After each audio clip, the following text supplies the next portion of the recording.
नमस्कार मित्रांनो, राज्यसेवा पूर्व परीक्षा सीसॅट टेस्ट सिरीजचा चौथा पेपरचा आज आपण डिस्कशन घेणार आहोत। आजच्या पेपरचं जर आपण विश्लेषण केलं तर तुमच्या एक लक्षात येईल की या पेपरमध्ये काही उतारे असे होते की ते फारच इझी होते आणि काही उतारे असे होते ते फार टफ होते। जसं बघितलं तर आपण पहिला दुसरा उतारा हा फार अवघड टाईपचा होता, त्यानंतरचे जे उतारे आहेत ते फार सोपे होते आणि त्यानंतर आणखी शेवटचे दोन मराठीतले जे उतारे होते ते पुन्हा अवघड होते।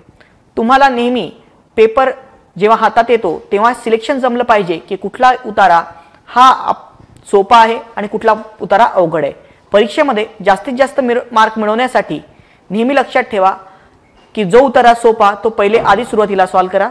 मी आधी सुद्धा सांगितलेलं आहे की विज्ञान विषयक उतारे, सायकोलॉजिकल तत्वज्ञानावरती आधारित उतारे, त्यानंतर फिलॉसॉफिकल उतारे, मानसशास्त्र, तर्कशास्त्र यावरती असे जे काही उतारे असतात ते सगळे उतारे थोडे अवघड असतात, याला नंतर सोडवायचे। सुरुवात आधी जे उतारे आहेत ते जर चालू ज्वलंत मुद्द्यांवरती काही असतील, चालू घडामोडीवरती असतील ते उतारे, विशेषणात्मक उतारे जे असतात, समजा एखाद्या गरिबीवरती आहे, महिला सक्षमीकरणावरती उतारा आहे याच्या संबंधातले उतारे, त्यानंतर पॉलिटी म्हणजेच लोकशाहीवर आधारित उतारे जे असतील या असे जे उतारे असतात हे उतारे थोडे सोपे असतात। डेव्हलपमेंटल इकॉनॉमिक्स वरती असतात, गरिबीवर आधारित काही उतारा असतो एखाद्या मुद्द्यावरती, हे उतारे थोडे सोपे असतात, म्हणून या उतारांना पहिली प्रायोरिटी द्या। आजच्या पेपरचा पहिला परिच्छेद आपण बघूया। पहिल्या परिच्छेदामध्ये गेम थिअरीचा उल्लेख आहे आणि हा परिच्छेद आपल्याला सांगतो की गेम थिअरी हा कन्सेप्ट आहे काय। यामधला पहिला प्रश्न आहे की लेखकाच्या मतानुसार कोणती बाब मनोरंजक मनोविज्ञान ठरू शकेल। पहिल्याच पॅरामध्ये पहिल्या परिच्छेदामध्ये त्यांनी दिलेलं आहे की काही प्रमाणात जे स्वारस्य असतात ती विरुद्ध असतात। ओके, हे खेळाच्या प्रकारावर अवलंबून असते। मानसिकदृष्ट्या जेव्हा खेळाची स्वारस्य अंशतः एकाच वेळी एक असतात अथवा विरुद्ध असतात तेव्हा मनोरंजक मनोविज्ञान परिस्थिती निर्माण होते। मग आता कधी एक असतात पण कधी कधी काय असतात तो म्हणतोय विरुद्ध असतात।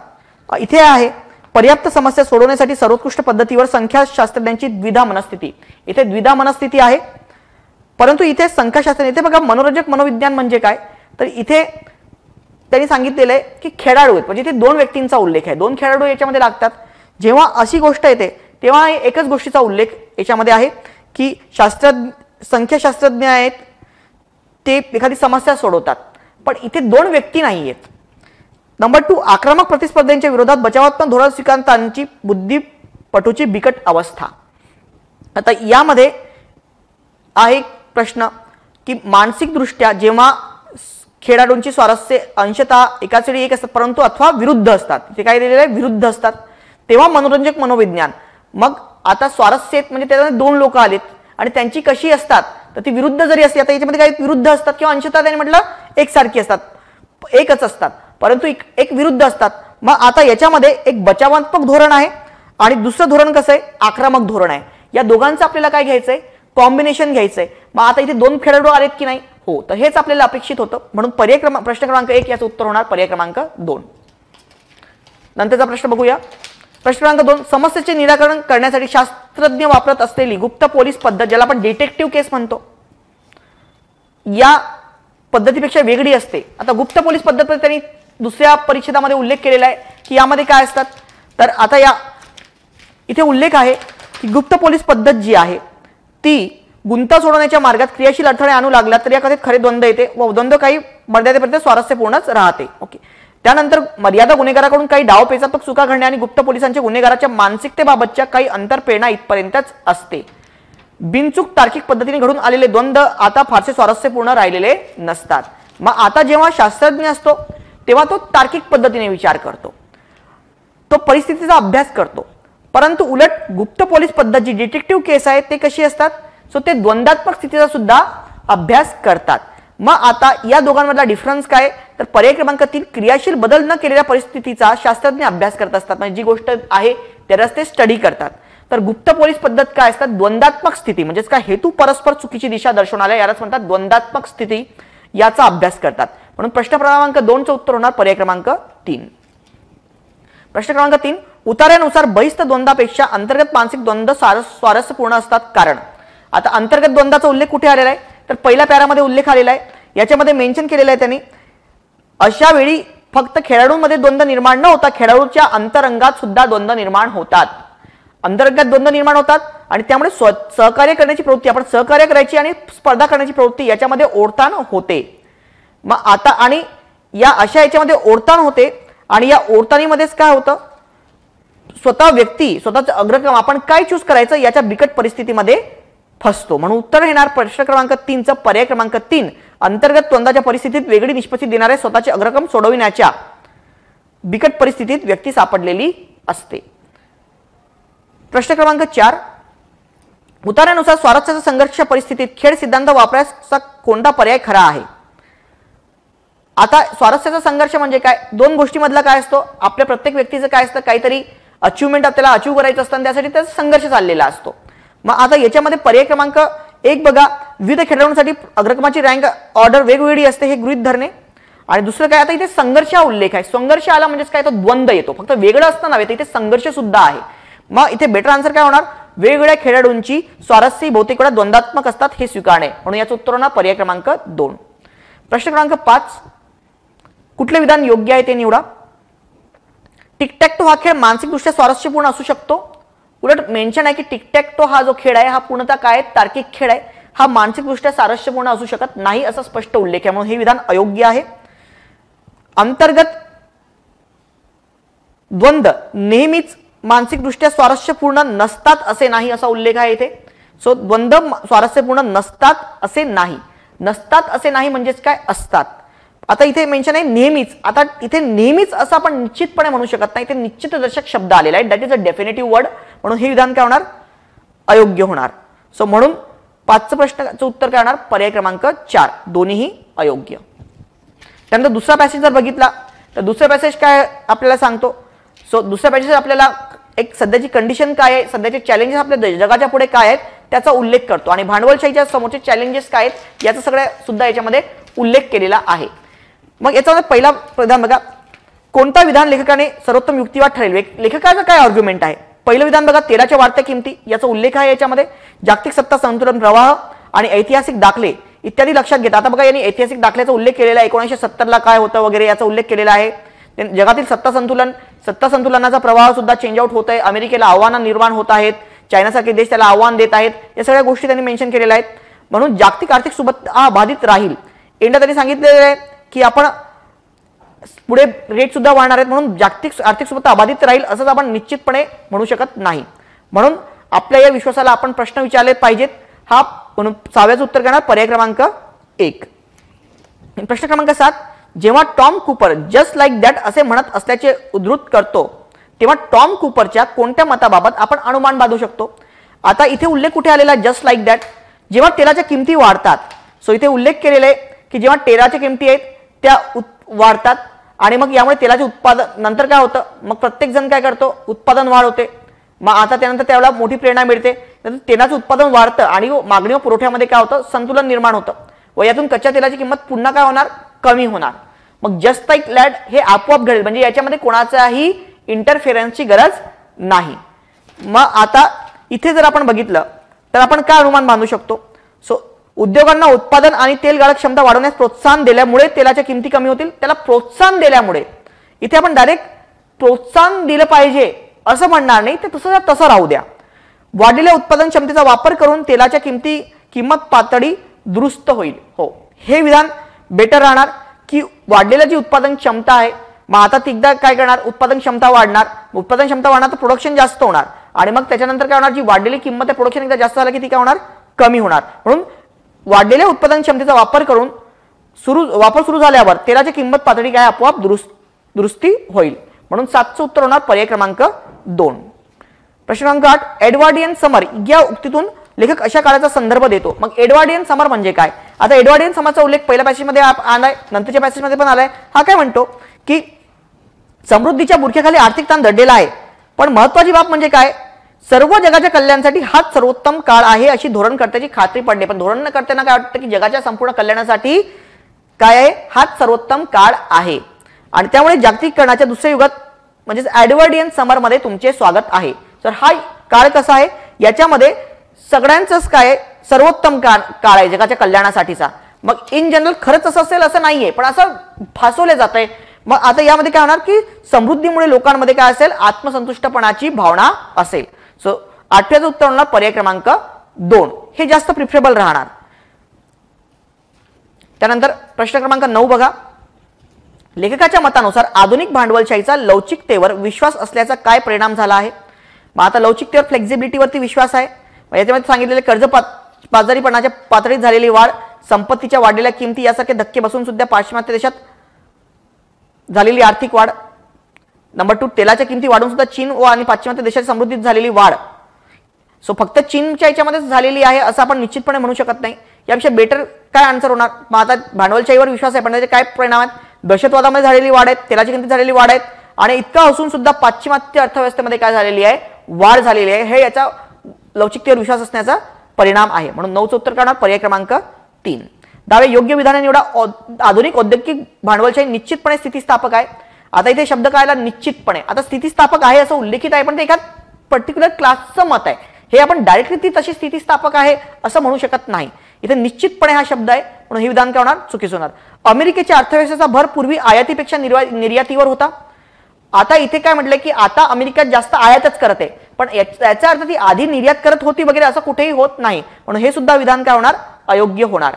म्हणून 10व्याचं उत्तर होणार पर्याय क्रमांक 4. दोन्ही विधानं काय आहेत, अयोग्य आहेत.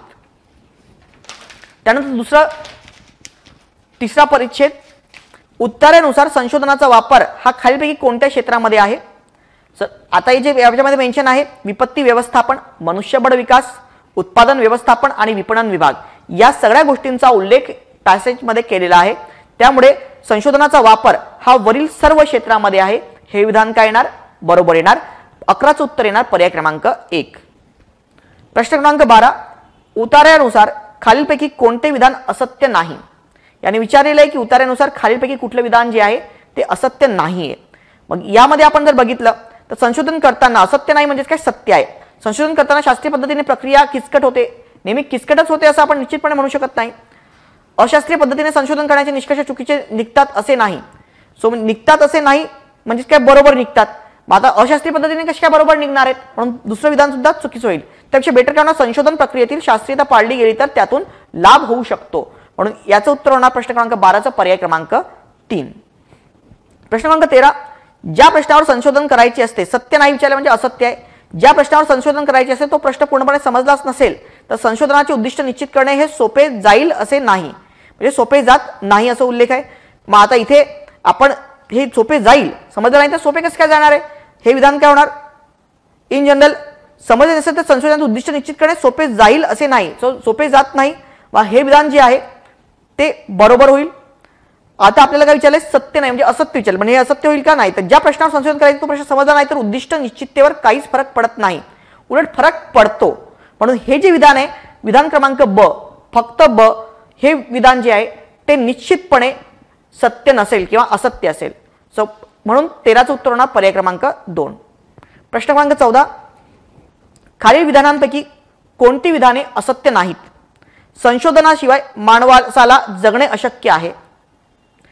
नंबर ब, संशोधनासाठी पूर्वप्रकाशित साहित्याचा वापर टाळणे आवश्यक असते, त्यामुळे संशोधन प्रक्रियेची पुनरावृत्ती टाळता येते. आता असत्य नाही म्हणजे काय, सत्य. डायरेक्ट तुम्हाला जगणे अशक्य आहे असं, जगणे अशक्य असं आपण निश्चितपणे म्हणू शकत नाही.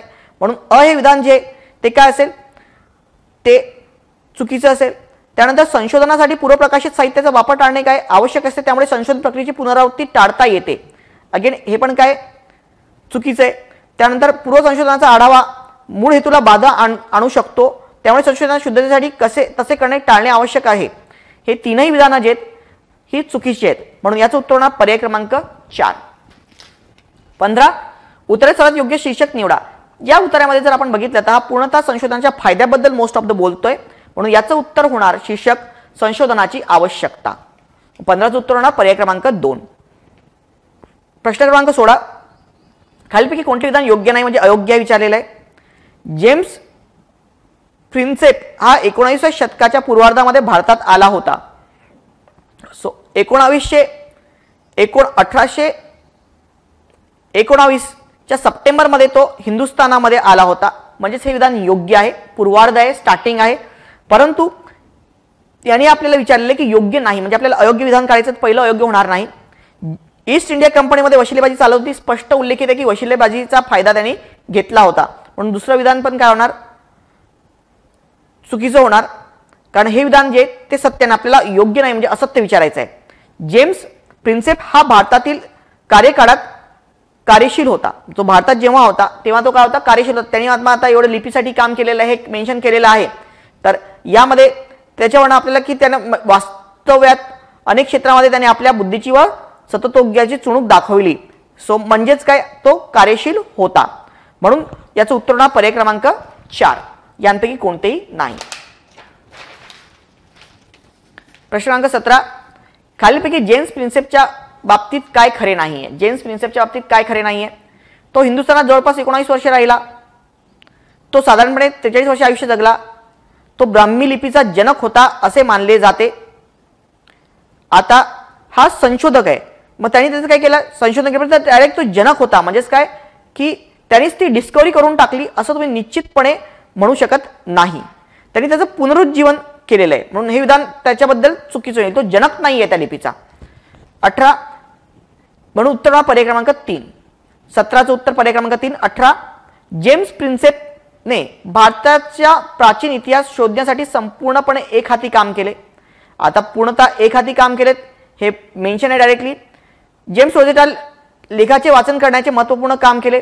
सो हे सुद्धा बरोबर होईल. म्हणून ही दोन्ही विधानं काय आहेत, बरोबर होतील. पर्याय क्रमांक 3 हे उत्तर असेल. 19 ब्राह्मी व खारोष्टी लिपी संदर्भात कोणत्या बाबी सत्य नाहीत. सो सत्य नाहीत म्हणजेच काय, असत्य आहेत. या लिपी भारताच्या वायव्य भागात प्रचलित होत्या. मग आता याच्यामध्ये फक्त खारोष्टी लिपी वायव्य भागात प्रचलित होती, पण ब्राह्मी सुद्धा होती असं तुम्ही सांगू शकता का, सांगू शकत नाही. याचा संशोधक जेम्स प्रिन्सेप हा फक्त ब्राह्मी लिपीचा संशोधक होता, खारोष्टीचा संशोधक असं आपल्याला म्हणता येत नाही. त्यानंतर अशोकाला या दोन्ही लिपी ज्ञात होत्या. अगेन अशोकाला स्वतःला ज्ञात होत्या असं आपल्याला सांगता येणार नाही. म्हणून याचं उत्तर काय होणार, कुठल्या वेळी सत्य नाही विचारलं. भारतीय इतिहास जाण्यासाठी या लिपींचा वापर झाला. हा हे विधान बरोबर होईल की या लिपींचा फायदा झाला.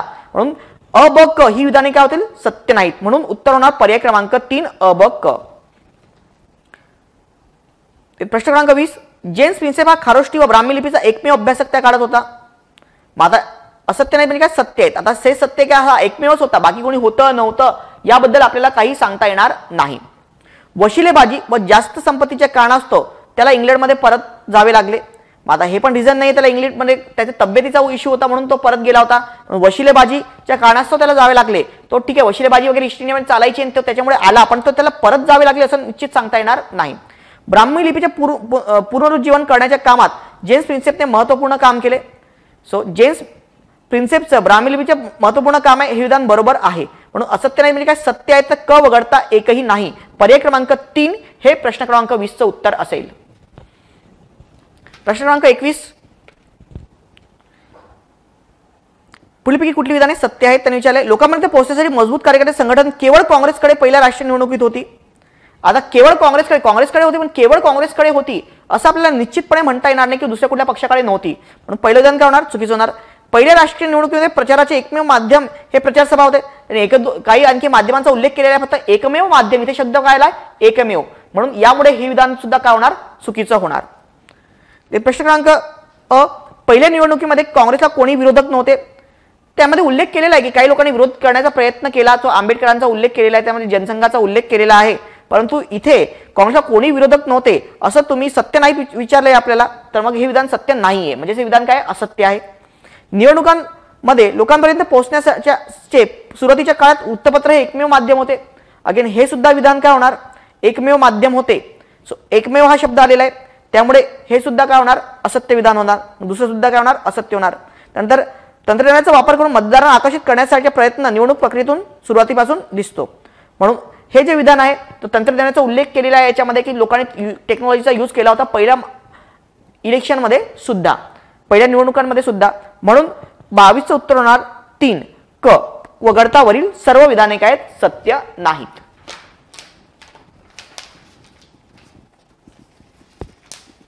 प्रश्न क्रमांक 23 सुरुवातीच्या काळात पहिल्या निवडणुकांमध्ये खालील कोणत्या माध्यमांचा वापर केला गेला. मग यामध्ये वृत्तपत्रांचा उल्लेख आहे, कार्यकर्ता संघटनांचा उल्लेख आहे आणि त्यानंतर प्रचार सभांचा सुद्धा उल्लेख आहे. आकाशवाणी, दूरदर्शन, ट्रान्झिस्टर रेडिओ काँग्रेसला श्रेय दिले जातं असं मेन्शन केलेलं आहे, पण ते त्याचं माध्यम नव्हतं. उलट यामध्ये नव्हतं असं उल्लेख केलेला आहे, म्हणून उत्तर होणार पर्याय क्रमांक 2. 23 उत्तर होणार 2. खालीलपैकी कोणत्या कारणांमुळे काँग्रेसला सुरुवातीच्या निवडणुकांमध्ये यश मिळालं? तर यामध्ये उत्तर होणार पर्याय क्रमांक 3. 24वा प्रश्न पर्याय क्रमांक 3. वृत्तपत्राच्या प्रचारासाठीचा प्रभावी वापर आणि काँग्रेसच्या स्वातंत्र्य प्राप्तीत योगदान दाखवण्याचा प्रचार. म्हणून उत्तर होणार पर्याय क्रमांक 3 ब आणि ड. प्रश्न क्रमांक 25. वरील उतार्याचे सर्वात शक्य प्रयोजन निवडा. सर्वात शक्य प्रयोजन काय आहे? तर आता इन जनरल त्याला काय मेनली सांगायचं आहे, याच्यामध्ये काय त्यांनी यांनी लेख दिलेला आहे, तर याचं उत्तर करणार पर्याय क्रमांक 4. भारताचा इतिहास, निवडणुकांमध्ये प्रचार तंत्राचा वापर व प्रभाव व बदल कसा झाला हे टिपणे. म्हणून प्रश्न क्रमांक 25चं उत्तर होणार पर्याय क्रमांक 4. याचा पुढचा परिच्छेद ज्यामध्ये काय महिलांच्या प्रश्नांबद्दल उल्लेख केलेला आहे. सो महिलांचा इन जनरल न्यू लिबरलिझमचा जो काळ आहे आणि त्या उदारमतवादाचा जो पाडा आहे, याच्यामध्ये सुद्धा त्यांचा कशा प्रकारे मिसयूज केला जातो याचा उल्लेख केलेला आहे. प्रश्न क्रमांक 26 बघा. नव उदारमतवाद लोकांकडून खालीलपैकी कोणती अपेक्षा करतो असे लेखकाला वाटते? काय अपेक्षा करतो नव उदारमतवाद? उदारमतवादामध्ये काळाप्रमाणे बदल घडवून आणणे. काळाप्रमाणे याच्यामध्ये बदल घडवून येतात या अपेक्षा आहेत. हो, ही गोष्ट मेन्शन आहे का? तर ही गोष्ट कुठेही मेन्शन केलेली नाही की काळाप्रमाणे बदल घडून आले पाहिजेत. सामाजिक दृष्ट्या जबाबदार नागरिक होणे, हे आहे की तुम्हाला जबाबदारी असली पाहिजे वगैरे या गोष्टीचा उल्लेख केलेला आहे की आता नवउदारमतवाद जो आहे तो तुमच्याकडनं ह्या गोष्टी एक न्यू लिबरलिझम आपण ज्याला आपण म्हणतो, तर ही गोष्ट तुमच्याकडनं ती एक्सपेक्ट करते. क दैवी स्वतःचे दैव जबाबदारीने घडवायला देणे, अगेन असा काही उल्लेख केलेला नाहीये, म्हणून ब फक्त उत्तर येणार की ती अपेक्षा करतो, म्हणून ब वगळता वरील एकही नाही. 26चं उत्तर होणार पर्याय क्रमांक 3. आणि 27 लेखकाच्या मते काय? गरीब घरातील स्त्रियांना प्रत्येकी आर्थिक संसाधनाच्या सुविधा मिळायला हव्यात. नव उदारमतवाद काळात गरीब स्त्रियांना आर्थिक स्वावलंबी करण्यामागे राजकीय स्वार्थ देखील होता. हो, ही गोष्ट मेन्शन आहे की राजकीय स्वार्थ त्याच्यामध्ये होता. हे डायरेक्टली मेन्शन असणार. पहिल्यापेक्षा म्हणजे त्या आर्थिक संसाधनाच्या सुविधा मिळायला हव्यात यापेक्षा बेटर काय होणार की स्त्रियांना आर्थिक स्वावलंबी करण्यामागे राजकीय स्वार्थ होता. ही गोष्ट बेटर आहे, म्हणून 27 उत्तर पर्याय क्रमांक 2. प्रश्न क्रमांक 28 बघा. पुढीलपैकी कोणती विधाने असत्य आहेत असं विचारलेलं आहे? असत्य आहेत. महाराष्ट्र व आंध्र प्रदेश स्त्रियांच्या बचत गटांचे प्रयोग यशस्वी होत आहेत. आता इथे त्यांनी सांगितलं की त्यांनी एक्झाम्पल घेतलेलं आहे, पण ते यशस्वी झाले असं कुठेही इथे इन्फर्ड होत नाही. त्यामध्ये त्यांनी काही पॉझिटिव्ह आउटकम्स आहे वगैरे मेन्शन केलेलं आहे, काही निगेटिव्ह काय गोष्टी त्यांनी तो सर्वे केला आहे तिथे त्याचा, आणि त्यातून त्याला काही निष्कर्ष मिळालेत. तिथे आंध्र प्रदेश स्त्रियांच्या बचत गटांचे प्रयोग यशस्वी होत आहेत हे माहिती पडत नाही. ब गुजरातमध्ये राजकीयदृष्ट्या स्त्रिया कमी सक्रिय आहेत. मग गुजरातमध्ये राजकीयदृष्ट्या स्त्रिया कमी सक्रिय आहेत हे सुद्धा विधान काय होणार? चुकीचं होणार. इथे कुठे असं माहिती पडत नाही की गुजरातमध्ये त्या कमी सक्रिय आहेत म्हणून. इन जनरल त्यांनी त्याच्यामध्ये मेन्शन केलेलं आहे काय ते हत्याकांड वगैरे मेन्शन आहे गुजरातचं वगैरे, पण तिथे कमी सक्रिय आहे असं माहिती पडत नाही. फक्त गुजरात व आंध्र प्रदेशमध्ये बचत गटाचे कार्य चांगल्यापणे चालते. अगेन फक्त गुजरात व आंध्र प्रदेशमध्ये चालते हे सुद्धा तुम्ही निश्चितपणे सांगू शकत नाही. म्हणून तीनही विधानं जी आहेत ती असत्य आहेत, म्हणून उत्तर होणार पर्याय क्रमांक 1 वरील सर्व. प्रश्न क्रमांक 29. गेल्या काही काळातील स्त्री संदर्भातील प्रश्नांना उत्तरे शोधण्याचे काही कार्य झाले नाही असे नाही, म्हणजेच काही कार्य झालेत. आता हे विधान बरोबर आहे, पण आपल्याला विधान असत्य विचारलेलं आहे. नंबर म्हणून पहिलं विधान होणार का? पहिलं विधान सत्य आहे, ते असत्य होणार नाही. नव उदारमतवाद हा समाजातील सर्व घटकांना आर्थिक स्वातंत्र्य मिळवून देतो. मग इथे सर्व घटकांना इथे मेन्शन केलेलं आहे सर्व घटक, म्हणून हे विधान सुद्धा काय होणार?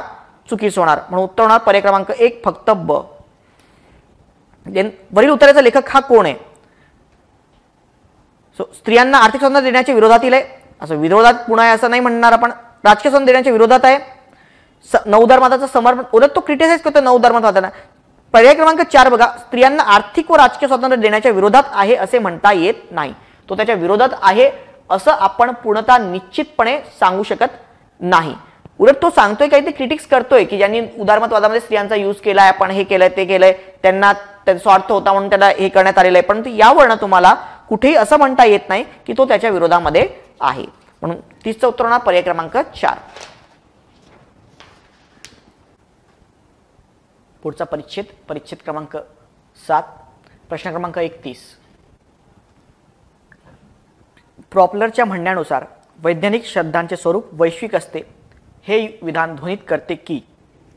म्हणजे याच्यावरून आपल्याला काय म्हणता येईल, तर याचा उल्लेख पहिल्या परिच्छेदामध्ये आहे आणि त्याची शेवटचीच ओळ आहे.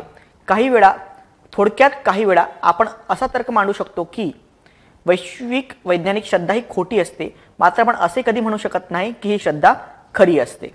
मग आता याच्यावरून आपण जी शेवटचीच ओळ आहे तुमच्या याची, सो म्हणून पर्याय क्रमांक 4 आपण केवळ हा तर्क मांडू शकतो की वैज्ञानिक श्रद्धा खोट्या असतात, मात्र हे आपण कधी म्हणू शकत नाही की त्या खऱ्या असतात. हे उत्तर म्हणजे पर्याय क्रमांक 4 बरोबर होईल. प्रश्न क्रमांक 32, सत्यापित करणे आणि खोटे ठरवणे यामधील असमानता प्रॉपर्टी सांगितल्याप्रमाणेच असते असे नाही, या विधानातून लेखकाला काय म्हणायचे आहे.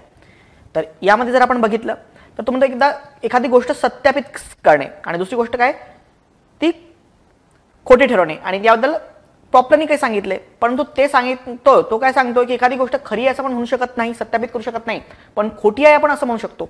पण हे असेच नाही असं लेखक म्हणतो.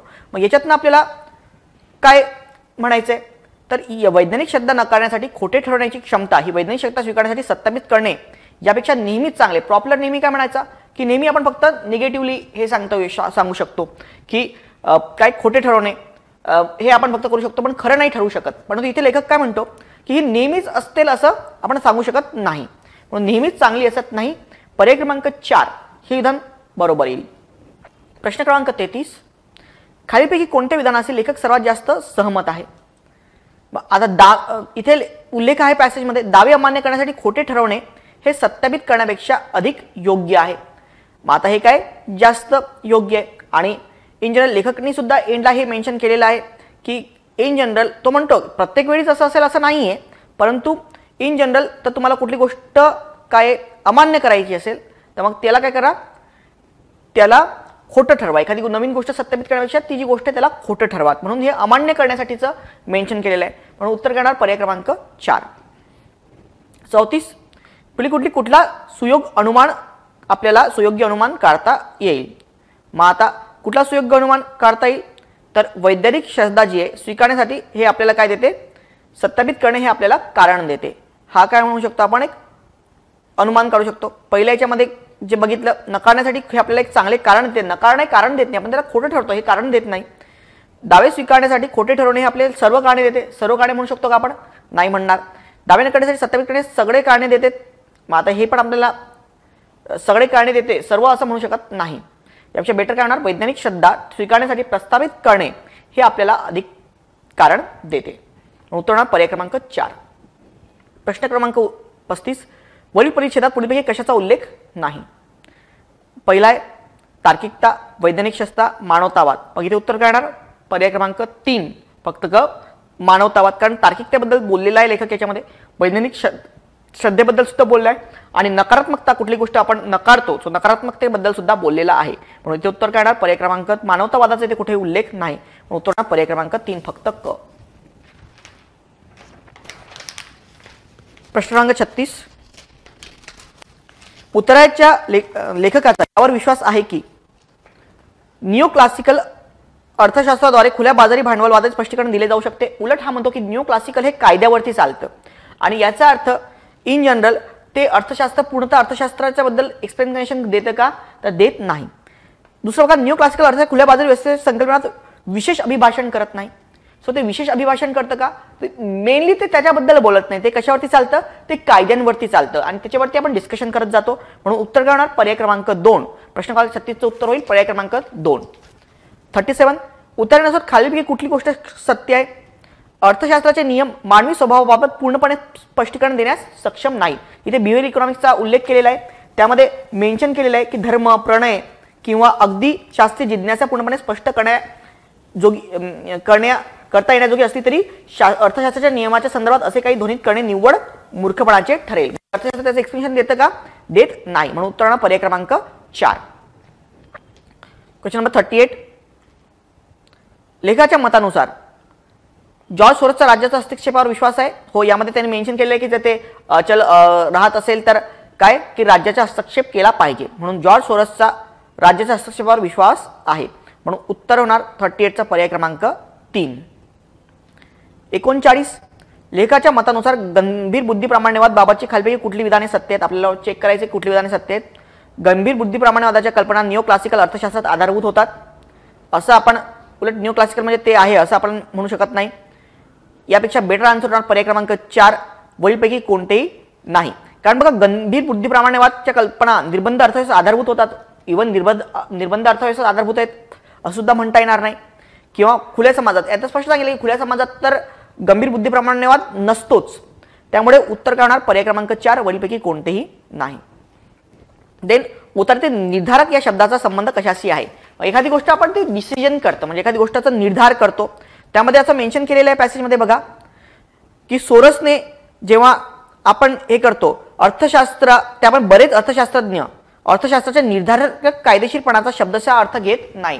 सो शब्दाचा अर्थ निर्धारित कायदेशीरपणा म्हणजेच काय एखादी गोष्ट का घडते याचं काहीतरी रिझन असणं त्याला म्हणतात निर्धारण असणं त्या गोष्टीचं. यामध्ये उत्तर होणार पर्याय क्रमांक 4 परिणामाची कारण कायमच माहिती असतात. So in that that is a definitely इथे काय निर्धारक हा शब्द काय डेफिनेटिव्ह वर्ड आहे म्हणजे ते कायमच माहिती असतात. पण 40चं उत्तर होणार पर्याय क्रमांक 4. आता आपण इंग्लिश कॉम्प्रिहेन्शनकडे वळूया. इंग्रजी कॉम्प्रिहेन्शन जे आहेत ते as compare to the previous comprehension आजचा जो पहिला पॅरा आहे तो थोडाफार अवघड होता. मग पहिलं बघा if all human being started behaving like bacteria which of the following would be the most desired outcome by all humanity. संपूर्ण ह्युमॅनिटीच्या उद्देशाने मानवतेच्या उद्देशाने काय आउटकम होणार याचं. मग आता यांनी म्हटलं की बॅक्टेरिया काय करतात बॅक्टेरियामध्ये काय होतं क्रिएटिव्हिटी होते. मग क्रिएटिव्हिटी नंतर ते इनोव्हेशन्स पण होतात. मग ते बिहेव जर हे केलं तर उत्तर करणं पर्याय क्रमांक 1 creativity and the innovation will increase. जर ह्युमन मॅनकाइंड जे ते तसं बिहेव करायला लागले तर क्रिएटिव्हिटी इनोव्हेशन वाढणार. Then number 2 42 which 3 process can responsible for इव्होल्युशनच्या 3 प्रोसेसचा उल्लेख केलेला आहे. रॅन्डम म्युटेशन आहे rapid division of the genes and in bacteria आहे आणि gene exchange in the bacteria. या तिन्ही गोष्टींचा उल्लेख आहे म्हणून 42 उत्तर पर्याय क्रमांक 1. प्रश्न क्रमांक 43 regarding the disease cause by the bacteria and virus and their eradication by the medical science which conclusion is valid. काय कन्क्लुजन याच्यावर व्हॅलिड ठरणार आहे. सो बघा आता बॅक्टेरिया बघा regard disease cause by bacteria and virus and their eradication by medical science काय conclusion valid. Bacteria and virus are not only ahead but manage to undo something that medical science has achieved. Yes त्यांनी सांगितलेलं की नेहमी bacteria and virus काय नेहमी innovative होत राहतात innovation होत राहतात आणि मग ते काय नवीन ॲडव्हान्स गोष्टी तयार होतात. म्हणून त्याच्याच उत्तर होणार पर्याय क्रमांक 3. प्रश्न क्रमांक 44 which statement is true regarding the work that bacteria do for the cause of humanity. So मानवतेच्यासाठी बॅक्टेरिया काय करतात. So that is what bacteria काय करतात bacteria give important lessons to the human beings about the sharing and the communicating. म्हणून उत्तर करणार पर्याय क्रमांक 3 हे जास्त बेटर होणार. Innovate human beings to innovate या challenge human beings. So challenge असं म्हणणार नाही बेटर काय होणार की sharing and the communicating. So उत्तर पर्याय क्रमांक 3. प्रश्न क्रमांक 45 Which philosophical paradigm does model of creativity in evolution as described in the passage. या पॅसेजमध्ये डिस्क्राइब केलेला कुठली गोष्ट आहे ती त्याच्यामध्ये मेन्शन आहे. सो बेटर काय होणार याच्यामध्ये डीप इकोलॉजी. सो याच्यामध्ये त्यांनी मेन्शन केलेलं आहे की इव्होल्युशन कसं होतं हे होतं अँड ऑल दिस थिंग बॅक्टेरियाचं हे आहे. तर यामध्ये काय होणार बेटर आन्सर होणार याच्यामध्ये डीप इकोलॉजी. इकोलॉजीला आपण डीपमध्ये यामध्ये स्टडी केलेला आहे. Then question number 46 what is the reason given in the passage against the theory of random mutation with respect to the explaining evolution. कुठलं रिझन दिलेलं आहे. So in general most of the time random mutation is harmful आणि हीच गोष्ट काय त्याच्या म्युटेशनच्या थेरीच्या random म्युटेशनच्या against आहे. म्हणून 46 उत्तर होणार पर्याय क्रमांक 2. प्रश्न क्रमांक 47 which principle describe in the passage can become the basis of science fiction. So कशामुळे सायन्स फिक्शनचा इश्यू झालेला आहे. इन जनरल काय डीएनए रिकॉम्बिनेशन. सो पहिलं काय होणार उत्तर पर्याय क्रमांक 2 DNA recombination among the large organisms. So हा बेसिस आहे सायन्स फिक्शन होण्याचा. म्हणून 47 उत्तर होणार पर्याय क्रमांक 2. 48 49 आणि 50. आता बघूया नेक्स्ट पॅसेजेस.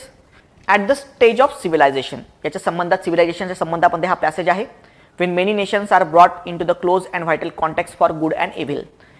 प्रश्न क्रमांक 48 the need of greater understanding between the nations.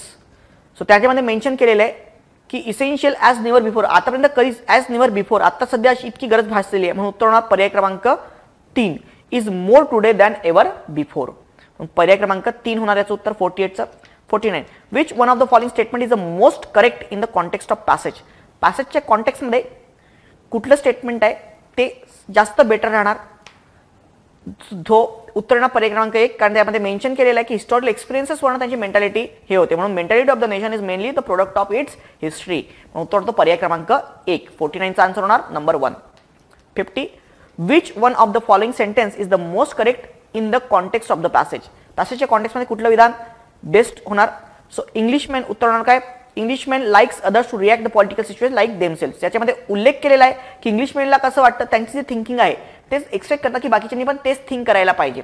So in general answer करणार पर्याय क्रमांक 3, Englishman likes others to react to the political situation like themselves. म्हणून 50 उत्तर होणार पर्याय क्रमांक 2. आता आपण मॅथ्स आणि रिझनिंगचा पार्ट बघूया. मॅथ्स आणि रिझनिंगच्या या पार्टमध्ये आपण आता प्रश्न क्रमांक 51 बघूया. एक्स, वाय आणि झेड यात आपल्याला द्यायचा प्रश्न आहे. या 3 कंपन्या दिल्या आहेत आणि त्यांचा एकूण निर्यात जे आहे त्याचा तुम्हाला करोड रुपयांमध्ये इन जनरल एक लाईन ग्राफ दिलेला आहे आणि त्याचं कंपॅरिझन दिलेलं आहे. मग आता 1900 तो म्हणतोय की एक्स वाय झेड यांची एकूण निर्यात म्हणजे याची आपल्याला टोटल करावं लागेल. 1995 आणि 1998 पहिला ऑप्शन बघूया, ही समान आहे का. मग आता एक्स कंपनी, वाय कंपनी आणि झेड कंपनी.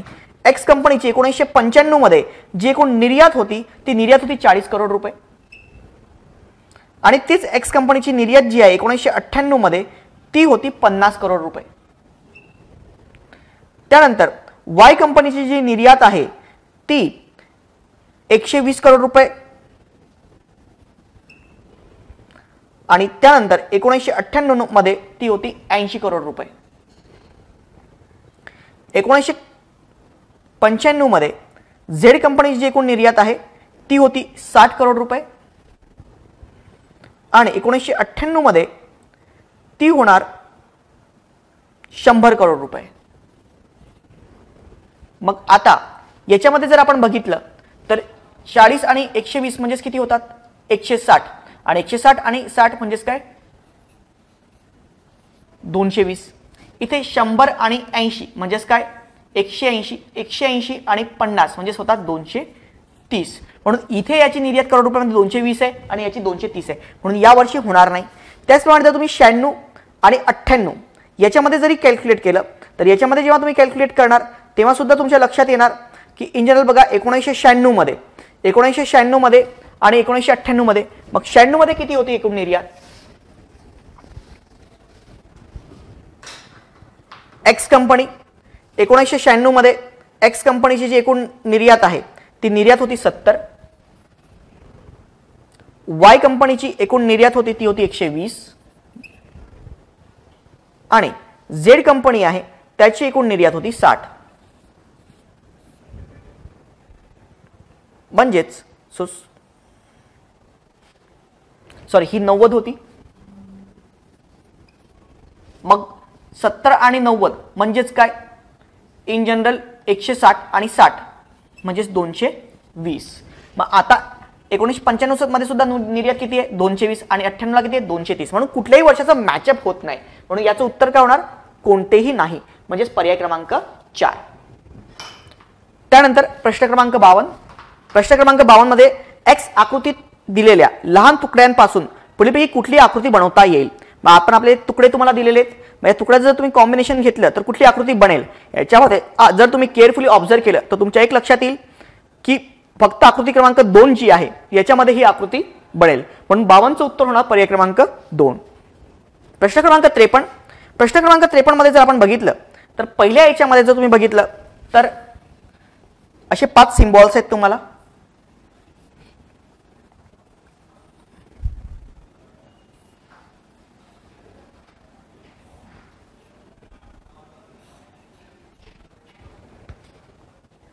आणि त्यानंतर दुसऱ्या आकृतीमध्ये जर तुम्ही बघितलं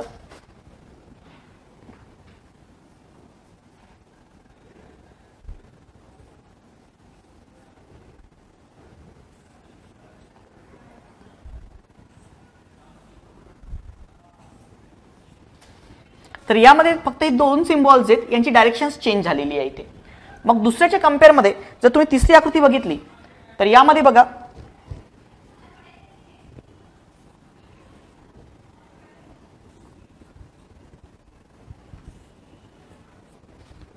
यामध्ये तुम्ही बघितलं तर हा एक ज्याची डायरेक्शन चेंज झालेली आहे त्यानंतर हा दुसरा आणि हा एरो जो आहे हा पुन्हा इकडे झालेला आहे म्हणजे हा तिसरा. त्यानंतर हे जे 2 आहेत हे कॉन्स्टंट राहिलेले आहेत. यांचं काही चेंज झालंय का डायरेक्शन चेंज नाही. मग इथे 2 चेंज होत आहेत नंतर 3 होत आहेत नंतर आणखी फिगरमध्ये 2 होत आहेत त्यानंतर आणखी किती होतील 3 होत आहेत आणि त्यानंतर नेक्स्ट फिगरमध्ये आणखी किती चेंज झाले पाहिजेत 2. म्हणून यामध्ये कुठल्या याच्यामध्ये आहेत की ज्याची डायरेक्शन 2 वेळा चेंज होतीये, 2 कुठली कॅरेक्टरची डायरेक्शन चेंज झाली पाहिजे त्याच्यामध्ये. सो इथे उत्तर काय होणार, पर्याय क्रमांक 2. म्हणून 53चं उत्तर होणार पर्याय क्रमांक 2. त्यानंतर आता असलेली जोडी खालच्या ओळीत हवी आणि याच्या उलटही व्हायला हवे. वर खाली होण्याची गरज असलेली जोडी निवडा. मग आता ते वर असलेली जोडी खालच्या ओळीत हवी आणि याच्या उलटही व्हायला हवे असं तुम्हाला उल्लेखित आहे. मग आता वर खाली कुठली पेअर झाली पाहिजे, इथे काहीतरी एक सिक्वेन्स तो दिलेला आहे. मग आता याच्यामध्ये जर तुम्ही बघितलं PN XK OG ZE आणि QB आणि त्यानंतर HA LD YH RJ VM.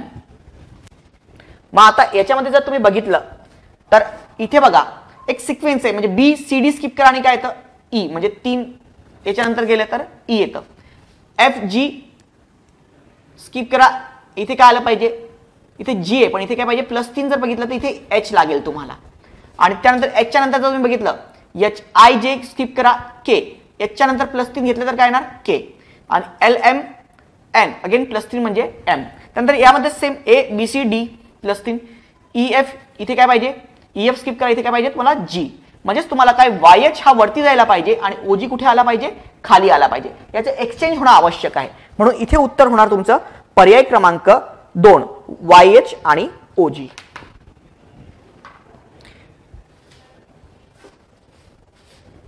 आता बघा 8,45,000 किंमत असलेला हिरा तुटून काय झाला, 3 भागांमध्ये विभाजित झाला. याची किंमत आहे 8,45,000 रुपये. या 3 भागांच्या वजनाचे प्रमाण हे 2:4:7 असेल आणि हिऱ्याची किंमत ही त्याच्या वजनाच्या वर्गाच्या समप्रमाणात असेल तर तुटल्यामुळे किती रुपयांचे नुकसान झाले असेल. आता हिऱ्याची किंमत आहे 8,45,000 रुपये आणि त्याचं जे वजन आहे त्याच्या वजनाच्या वर्गाच्या समप्रमाणामध्ये ती किंमत आहे. मग आता जर वजन आहे बघा, एक वजन आहे, आता समजा एक हिरा आहे, मग आता एकचं काय समजा 2x आहे, दुसऱ्याचं वजन आहे 3x 4x 2:4:7 आहे. तर प्रोपोर्शनॅलिटी कॉन्स्टंट घेऊया आपण 2x 4x आणि 7x.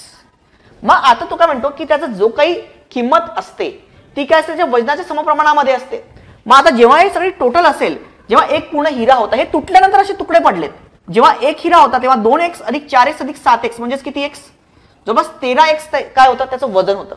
मग त्याची किंमत जी असेल ती काय असेल, त्याच्या वजनाचा वर्ग म्हणजे 13x वर्ग. सो किंमत, सो याची प्राइस जी आहे ती किंमत काय असेल त्या हिऱ्याची, ही समप्रमाणात असेल 13x आणि त्याचा वर्ग. म्हणजेच किंमत इज इक्वल टू व्हॉट, आता किंमत त्यांनी दिलेली किती आहे 8,45,000. 13चा वर्ग म्हणजे काय 169 x चा वर्ग. x काय तुमचा कॉन्स्टंट आहे. मग इथे x² ची व्हॅल्यू काय येणार, 169 ला भाग 8,45,000ला 169 ने भाग द्या, भाग जाणार 5,000चा. सो भाग किती जाणार 5,000चा भाग जाणार. मग x वर्ग म्हणजे हा जो कॉन्स्टंट आहे तो म्हणजेच काय आहे 5,000 आपल्यासाठी.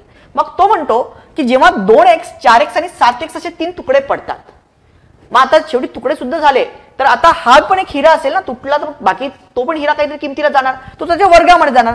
मग 2x चा वर्ग किती 4x वर्ग, याची किंमत काय ना 4x वर्ग. 4x चा वर्ग किती 16x चा वर्ग. 7x चा वर्ग किती 49x चा वर्ग. जेव्हा तुम्ही याची टोटल करता तेव्हा ही किंमत किती येते 69x चा वर्ग. आणि 69x चा वर्ग, x वर्ग म्हणजे किती 5,000. मग 69 गुणिले 5,000, आपण याला जर कॅल्क्युलेशन केलं 69 गुणिले 5,000 तर तुमचं उत्तर काय येतं. So in general you will get 3,45,000. मग आधी किंमत किती होती 8,45,000, आता किती झाली 3,45,000. म्हणजे एकूण किती लाखांचा फरक पडला याच्यामध्ये, एकूण 5 लाख रुपयांचा फरक पडला. म्हणजे तुम्हाला नुकसान किती रुपयांचं झालं 5 लाख रुपयांचं झालं. म्हणून उत्तर येणार पर्याय क्रमांक 1. आता बघा प्रश्नांक 56. ABC हे 3 नंबर आहेत, समजा हे 3 अंक आहेत. आता @AB म्हणजे तो काय म्हणतो ए आणि बी ची सरासरी ए प्लस बी भागिले 2 सेकंड टर्म फर्स्ट टर्मची सरासरी स्लॅश ए बी म्हणजे ए आणि बी चा काय गुणाकार. So that means what A multiplied by B. Then cross A comma B म्हणजेच काय बी ने ए ला भागणे. So that is by A by B. हे याचं मिनिंग होणार. मग आता याच्यामध्ये ए बी सी ची सरासरी कुठला पार्ट दर्शवतो.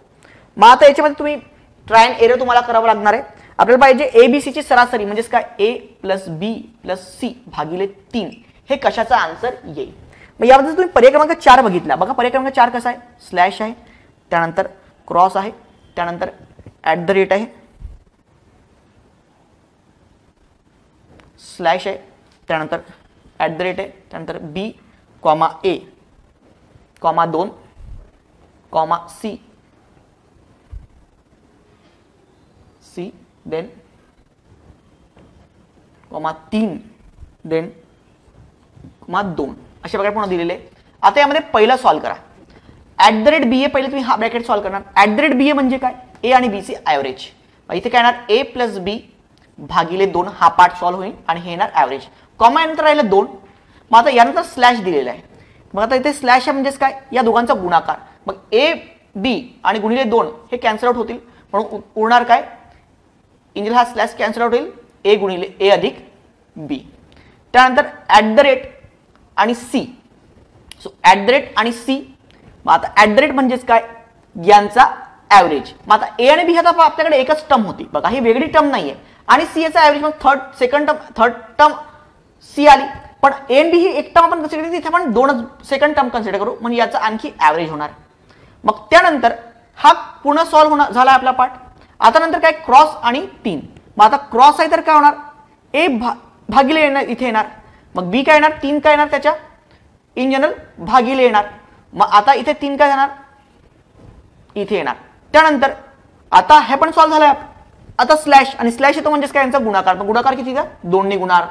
आता 2 2 कॅन्सल आउट होणार म्हणजेच काय A plus B plus C भागिले 3 म्हणून हा आणि बघा ए प्लस बी प्लस सी भागिले 3 हा काय झाला यांचा ए बी सी चा ॲव्हरेज झाला म्हणून उत्तर काय येणार. So that's why the answer is option number 4. त्यानंतर नेक्स्ट प्रश्न आहे दिलेल्या आकृतीमध्ये ए पासून एफ पर्यंत जाण्यासाठी मार्गांची संख्या किती. यामध्ये आपण बघितलं A B D C E F.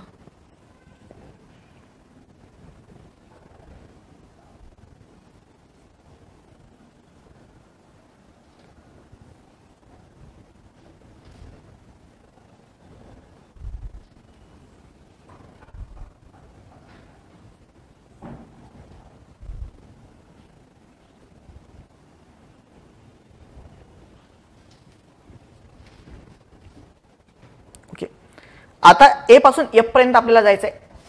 कुठलाच वे नाही आपल्याला कॅल्क्युलेट करावं लागेल. ए टू बी पहिले सेंटर घ्या. ए टू बी ए पासून बी पर्यंत गेला. बी पासून समजा तो डायरेक्ट एफ ला गेला. आपल्याला एफ ला जायचंय हा पहिला मार्ग झाला डायरेक्टली इथे एफ गेलाय. दुसरा ए पासून बी ला गेला बी पासून सी ला गेला आणि सी पासून एफ ला गेला हा दुसरा मार्ग झाला. तिसरा मार्ग ए पासून बी ला गेला त्यानंतर बी पासून तो सी ला गेला सी पासनं तो ई ला गेला आणि ई पासनं एफ ला गेला. अगेन थर्ड ए पासनं बी ला गेला त्यानंतर बी पासनं तो ई ला गेला आणि ई पासनं एफ ला गेला. So this is number 4. देन 5 ए पासनं बी ला गेला बी पासनं डी ला गेला डी पासनं सी ला गेला आणि सी पासनं एफ ला गेला. देन 6 ए पासनं बी बी पासनं डी डी पासनं सी सी पासनं ई आणि ई पासनं F. Then again 7th route A पासनं बी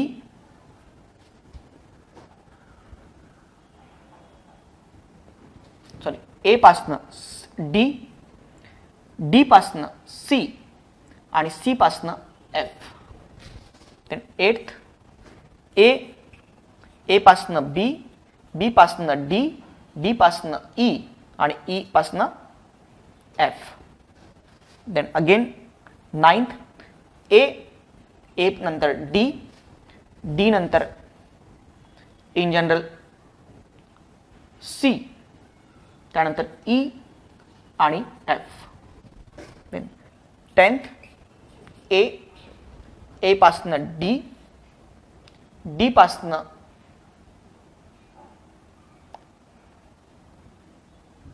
सी, सी पासनं F. So this is 10. So total रूटची जर तुम्ही संख्या काढली तर यामध्ये तुम्ही काउंट करा, तुम्हाला रूटची संख्या येईल and the number of routes that will be 10.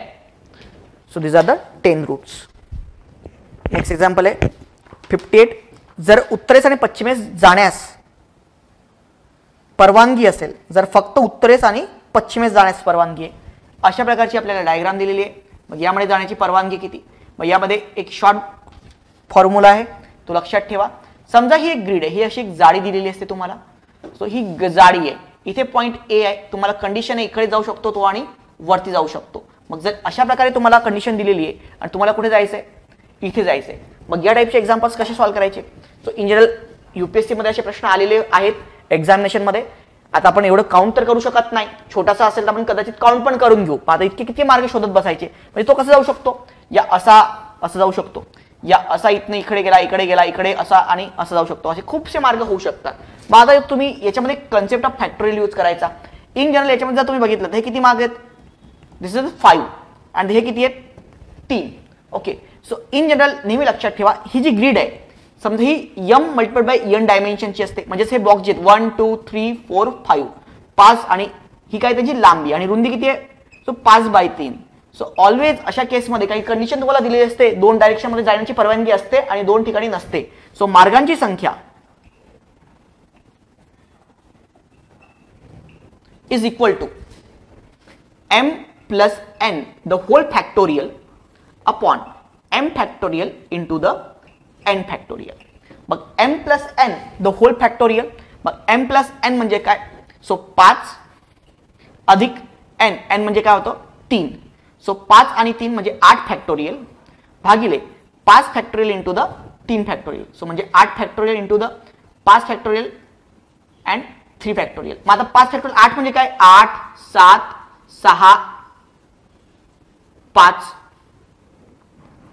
Factorial, 5 factorial आणि 3 फॅक्टोरियल. 3 फॅक्टोरियल म्हणजे काय 6, हे 6 कॅन्सल होतील, 5 फॅक्टोरियल कॅन्सल होतील. सो 8 साठी किती 56. म्हणून या केसमध्ये मार्गांची संख्या किती होणार 56. सो टोटल याच्यामध्ये मार्गांची संख्या किती आहे इकडे जाण्यासाठी 56. m प्लस n म्हणजे काय डायमेन्शन या ग्रीडचे किती बॉक्सेस आहेत हे 5 आणि इकडे काय 3. सो 5 m म्हणजे 5 आणि n म्हणजे काय 3. So 5 factorial 5 plus 3 4 factorial into 5 factorial upon 3 factorial. 59 to 60. आता याच्यामध्ये काय दिले तुम्हाला, एका संस्थेने मासिके वाचतात याबद्दल सर्वेक्षण केले, तेव्हा असं दिसून आले की 40% विद्यार्थी आउटलुक वाचतात, 35% विद्यार्थी फ्रंटलाईन वाचतात आणि 85% विद्यार्थी हे द वीक वाचतात. मग आता याच्यामध्ये आपण समजा अशा प्रकारे ऑब्झर्वेशन केलं, एक वेन डायग्राम काढूया या प्रकारची. 3 गोष्टी आहेत त्याच्यामध्ये. मग पहिलं काय आहे, सो पहिला आहे सपोज हा आपण घेऊयात आउटलुक, देन सेकंड आहे फ्रंट लाईन आणि थर्ड आहे द वीक. मग समजा आपण याला देऊ n of a, n of b आणि n ऑफ c आणि याची टक्केवारीमध्ये आपल्याला प्रमाण दिलेलं आहे पूर्ण याच्यामध्ये. आणि असंही आहे, हे सगळे लोकच नाही आहेत, युनिव्हर्सल सेट हा आहे आणि n म्हणजे कोणतेही नाही, हे सुद्धा 4 व्यक्ती आहेत, हे टोटल 4 व्यक्ती आहेत. मग आता n ऑफ a, मग n ऑफ a म्हणजे किती, मग n ऑफ a म्हणजे 40%, n ऑफ b म्हणजे फ्रंटलाईन वाचणारे, सो दॅट इज 35% आणि द वीक वाचणारे 45%. हे टोटल पूर्ण मिळून 45%. मग यामध्ये पण इंटरनल डिस्ट्रीब्युशन होणार. यामध्ये टोटल जे आहेत हे किती आहेत, या इथे हा जो पार्ट आहे हा 6 आहे, फक्त जे तीनही वाचतात ते, आणि बाकी यांची टोटल आपल्याला दिलेली आहे. हे 2 वाचणारे, हे 2 वाचणारे, हे 2 वाचणारे. जर आपण याला इन जनरल कॅल्क्युलेट केलं तर हे कसं होणार. सो सपोज आपण याला काहीतरी अल्फाबेटिकल ऑर्डर अरेंजमेंट देऊया. मग लेट सपोज आपण याला देतो ए, याला बी आणि याला C, then again D E F, आणि हे जे 6 याला देऊ आपण जी. मग हे टोटल व्यक्ती झालेत आपल्याला. मग याच्यामध्ये एन ऑफ ए म्हणजे काय झाला, इथे आपल्यासाठी एन ऑफ ए झाला जो की आपल्यासाठी 40%, आणि 40% म्हणजेच काय, A plus D plus F plus G. N of B आपल्यासाठी काय झाला 35%, आणि या केसनुसार काय होणार तो B plus D plus E plus G. N of C आहे 45%, आणि ते 45% म्हणजेच काय, so C plus F plus G plus E. ज्या प्रकारे ही याची अरेंजमेंट होणार. मग आता याच्यामध्ये त्यांनी काय दिलेलं आहे आपल्याला, आणखी 2, म्हणजे आता इंटरसेक्शन दिलेलं आहे, N of A intersection B. मग ए इंटरसेक्शन बी म्हणजेच काय, D plus G. So A intersection B हे किती आहे 8%.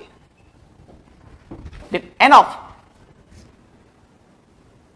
ए इंटरसेक्शन सी म्हणजे ए आणि सी हे दोन्ही मिळतात. या इथे हा रिजन जो आहे जो आउटलुकचा आणि द वीकचा आहे. मग आउटलुक आणि द वीकचा इंटरसेक्शन किती आहे F plus G. So that is 10% आहे. आणि त्यानंतर N of B intersection C, B intersection C आहे. सो हा बी इंटरसेक्शन सी आहे ई प्लस जी, आणि ई प्लस जी म्हणजेच काय 7%, 7%.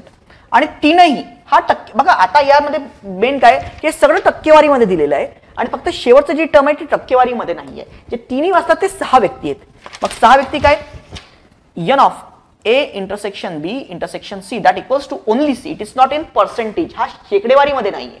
आणि हे सगळं जेव्हा मिळतं तेव्हा सगळा बनतात टोटल क्राऊड. हा टक्केवारीमध्ये क्राऊड आहे. आता टोटल टक्केवारी म्हणजेच काय असतं 100%. टोटल टक्केवारी म्हणजेच काय असते 100%, आणि 100% is equal to always N of A plus N of B plus N of C minus N of A intersection B plus N of A intersection C plus N of B intersection C. आणि हे minus मध्ये पूर्ण, आणि plus मध्ये N of A intersection B intersection C. आणि बाकी कोणतेही नाही हे सुद्धा ऍड करावं लागेल ना. हे पण टोटल विद्यार्थ्यांमध्ये प्लस कोणतेही नाही म्हणजेच किती 4. मग हे होतील 6 आणि हे होतील 4. मग 6 आणि 4 किती होतात, मग 6 आणि 4 याची टोटल होते, हे होतात 6 आणि हे होतात 4, म्हणजे याची टोटल किती होणार 10 होणार. या दोघांची टोटल किती होणार 10.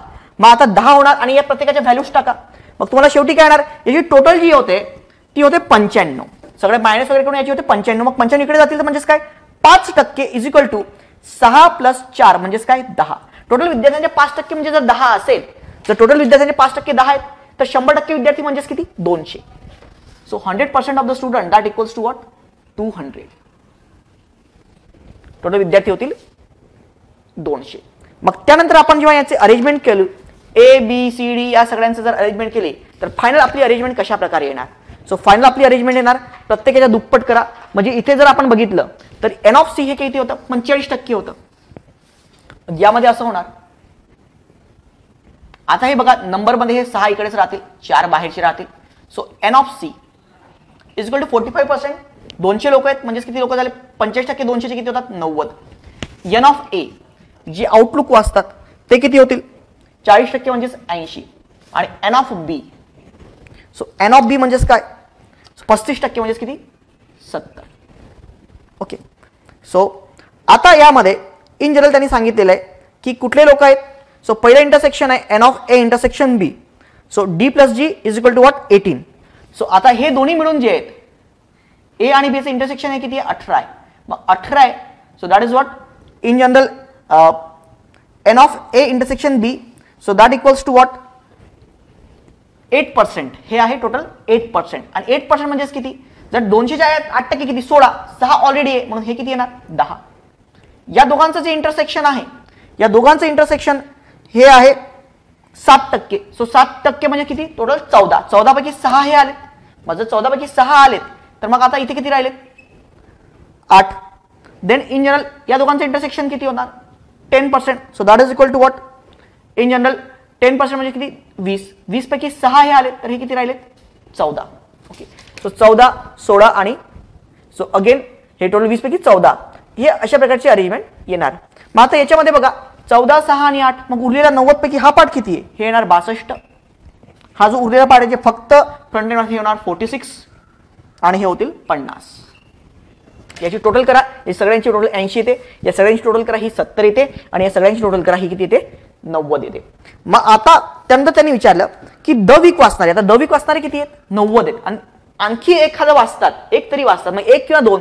हा 14 अधिक 6 आणि 8 हा जो रिजन आहे. सो 14 आणि 8 किती? 22 आणि 22 आणि 6 म्हणजे किती? 28. म्हणून पहिला प्रश्न किती लोकांनी सर्वेक्षण केले गेले?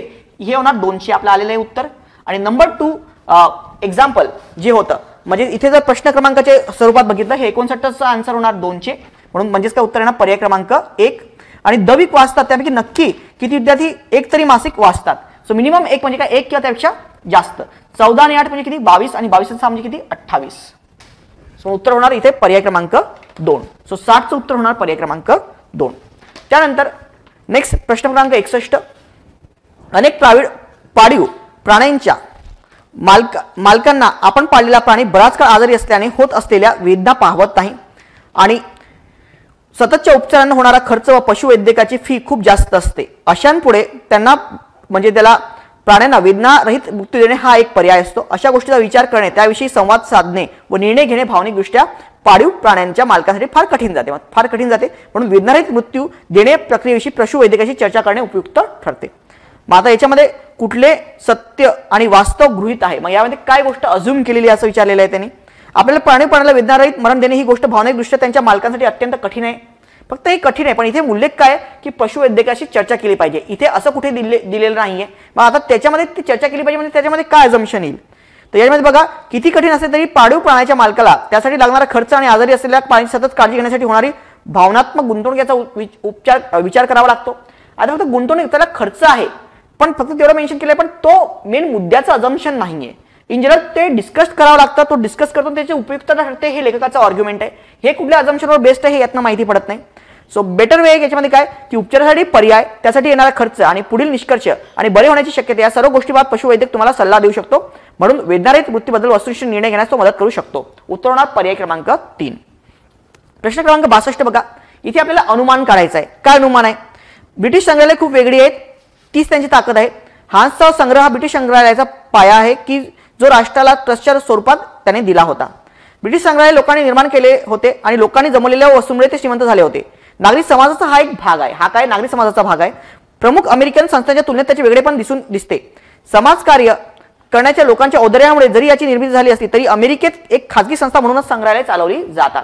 आता अमेरिकेमध्ये खाजगी संस्था म्हणून चालवली जातात आणि यांनी सांगितलं की ते अमेरिकेपेक्षा वेगळे आहेत ब्रिटिश संग्रहालय. मग याच्यावरनं इन जनरल आपण काय म्हणू शकतो, अनुमान काढू शकतो की ब्रिटिश संग्रहालय जे ती खाजगी संस्था म्हणून चालवली जात नाही, कारण ती वेगळी असतात. मग आता काय ब्रिटिश संग्रहालय संपूर्णपणे लोकांच्या हे पहिलं पर्याय येणार नाही. ब्रिटिश संग्रहालय अमेरिकन संग्रहालयापेक्षा जास्त कार्यक्षम असावीत, एक हे होऊ शकतं. परंतु यापैकी पुढे लोकांच्या पाठिंब्यामुळे ब्रिटिश संग्रहालय चालवणे सोपे जाते. लोकांच्या पाठिंब्यामुळे सोपे जाते. यापेक्षा बेटर काय ब्रिटिश संग्रहालय खाजगी संस्था म्हणून चालवली जात नाहीत, कारण ते काय वेगळे आहेत. आणि यांनी काय म्हटलं एक खाजगी संस्था म्हणून संग्रहालय चालवले जातात अमेरिकेतली. म्हणून उत्तर करणार पर्याय क्रमांक 4. सो 62चा आन्सर होणार पर्याय क्रमांक 4. देन 63 मानवी संस्कृती नाशाच्या उंबरठ्यावर आहे. अणुशस्त्रांच्या दयेवर ती जगत आहे. जर अणुशस्त्रात हुशारी नाही तर आपल्याला ती संपूर्णपणे नष्ट करण्याची त्याच्यामध्ये ताकद आहे. अशा गंभीर परिस्थितीत आयुष्यावर प्राथमिक मूल्यांचे संवेदनशील विकास करणे महत्त्वाचे आहे. अतिशय स्पष्टपणे हे समजून घेतले पाहिजे की मानव महासागरात पोहत आहे, जिथे एकत्रितरित्या पोहले पाहिजे किंवा बुडले पाहिजे. सध्याच्या स्थितीत एक खराब माशामुळे संपूर्ण महासागराला नुकसान पोहोचेल. आणि तो नंतर शांततेविषयी वगैरे तो बोलतो याच्यामध्ये. आता यात काय अनुमान काढते? अणुशस्त्रामध्ये मानवी संस्कृतीला संपूर्ण टाकण्याची क्षमता आहे. यात डायरेक्ट मेन्शन केलेलंच आहे तुम्हाला की नाशाच्या उंबरठ्यावर उभी आहे, अणुशस्त्रांच्या दयेवरती जगत आहे. म्हणजे त्याच्यामध्ये काय आहे? संपूर्ण नष्ट करण्याची शक्ती म्हणजे काय? क्षमता आहे. अनुमान काय येणार? बरोबर येणार.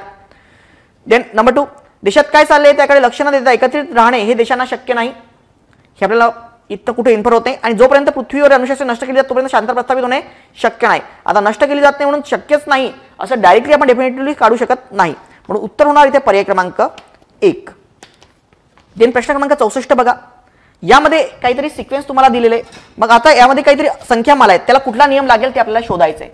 मग आता याच्यामध्ये संख्यामाला आपल्याला दिलेले आहेत, त्या संख्यामालांना कुठला नियम लागतोय ते आपण बघूया.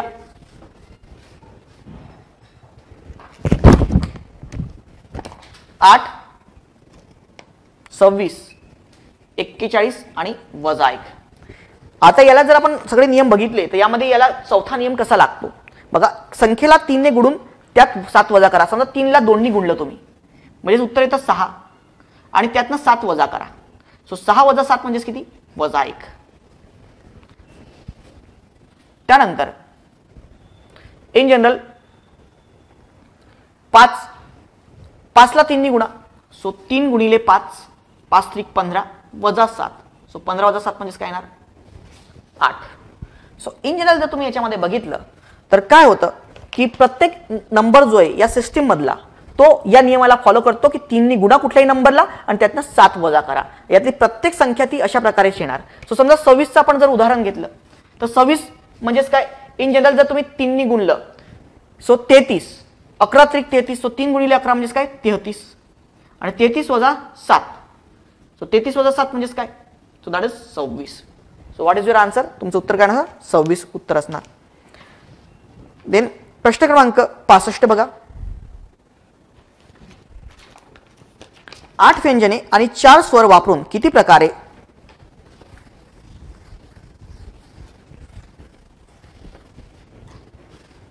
8 व्यंजने आणि 4 स्वर वापरून किती प्रकारे 7 अक्षरी शब्द अशा रीतीने तयार करता येईल की त्या शब्दात फक्त 3 स्वर आणि 4 व्यंजने असतील. आता 3 स्वर आहेत आणि 4 व्यंजने आहेत. पहिले तर आपल्याला ते सिलेक्ट करावे लागतील. 8 व्यंजने आहेत टोटल. सो त्याच्यामध्ये काय? इन जनरल 8 आणि 8 पैकी आपल्याला व्यंजने किती आहेत? 4 हवी आहेत. सो 8C4 मल्टिप्लाइड बाय त्यानंतर 4 स्वर. आता 4 स्वर आहेत आणि त्यातनं आपल्याला किती स्वर पाहिजे? 3. So 4C3. हे झालं सिलेक्शन. मग आता ही कुठल्या स्थानावर काय येईल असं काही उल्लेखित आहे का? नाही. मग प्रत्येक आहेत. आता हे आपल्याला अल्फाबेट्स किती आहेत? 7. म्हणून हे 7 अल्फाबेट तयार होतील आणि हे 7 फॅक्टोरियल, कारण कोणी कुठेही राहू शकतो म्हणून 7 फॅक्टोरियल वेळी ते वर्ड्स तयार होऊ शकतात. मग हे कॉम्बिनेशन आणि परम्युटेशन या दोघांचं अप्लिकेशन होतं. मग 8C4. 8C4 ला आपण कसं लिहिणार? So 8 multiplied by 7 multiplied by 6 multiplied by 5. So 4 3 2 1 आणि 4C3 म्हणजेच काय? 4 जस्ट 4 गुणिले 7 फॅक्टोरियल. आता यामध्ये जर बघितलं तुम्ही 3 2 6 हे कॅन्सल आउट होतील. 4 आणि हे सुद्धा कॅन्सल आउट होतील. आता 7 फॅक्टोरियल गुणिले 8 म्हणजेच काय? आता असं कुठला ऑप्शन आहे? 56 गुणिले 7 फॅक्टोरियल आहे का कुठे?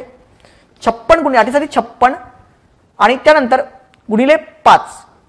आता 56 गुणिले 5 आणि गुणिले 7 फॅक्टोरियल असं कुठेही तुम्हाला ऑप्शन दिसतंय का? कुठे ऑप्शन दिलेलंच नाहीये तुम्हाला. हा एक 240 आहे. आता 240 पण 56 ला जर तुम्ही बघितलं तर त्याच्यामध्ये जर 5 ने गुणलं तर 240 उत्तर येतं का? सो 240 उत्तर येत नाही. मग आता याच्यामध्ये जर बघितलं सगळे 8 फॅक्टोरियल मध्ये, मग आपण याला जर 8 ला सारेच फॅक्टोरियल 8 ने गुणलं तर 8 फॅक्टोरियल कन्वर्जन करू शकतो आणि 7 किती होतात? 35. मग 35 गुणिले 8 फॅक्टोरियल. म्हणून तुमचं उत्तर काय येणार? पर्याय क्रमांक 2 35 गुणिले 8 फॅक्टोरियल. प्रश्न क्रमांक 66 बघा. लीप वर्षामध्ये 53 सोमवार आणि 53 मंगळवार असतील अशी संभाव्यता किती आहे? आपल्या इथे प्रोबॅबिलिटी आहे. आपल्याला लीप वर्ष दिलेलं आहे आणि त्या लीप वर्षामध्ये आपल्याला काय पाहिजेत? काही सोमवार. सो लीप वर्ष आहेत. सो लीप वर्षामध्ये इन जनरल प्रत्येक वर्षामध्ये 52 आठवडे असतात असं आपण म्हणतो. म्हणजे प्रत्येक दिवस हा 52 वेळा येतो. इन जनरल एक वर्ष म्हणजे 365 दिवस आणि लीप वर्ष म्हणजे 366 दिवस. आता म्हणजेच काय? लीप वर्ष म्हणजे काय? 52 वीक्स, पूर्ण 52 आठवडे पूर्णतः होतात आणि आणखी 2 दिवस. मग या 2 दिवसामध्ये आपल्याला काय आले पाहिजेत? सोमवार आणि मंगळवार जे आहेत ते 53 वेळा आले पाहिजेत. म्हणजे हे जे 2 दिवस आहेत ते सोमवार आणि मंगळवार असले पाहिजेत. मग चान्सेस किती होऊ शकतात? एक तर ते काय होऊ शकतात? मंगळवार, सो मंडे आणि ट्यूजडे हा सिक्वेन्स असेल 2 दिवसांचा, किंवा ट्यूजडे आणि वेनसडे असेल, वेनसडे आणि थर्सडे असेल, थर्सडे आणि फ्रायडे असेल, किंवा फ्रायडे आणि सॅटर्डे असेल, किंवा सॅटर्डे आणि संडे असेल, किंवा संडे आणि मंडे असेल, पुन्हा मंडे आणि ट्यूजडे. 1 2 3 4 5 6 7 ह्या 7 पॉसिबिलिटीज आहेत. सो एन ऑफ एस आपला काय झाला 7 आणि यापैकी N of A event Monday आणि ट्युजडे फक्त एकदा कॉम्बिनेशन येते. सो म्हणून काय होणार 1/7. सो 1/7 ही प्रॉबिलिटी होईल.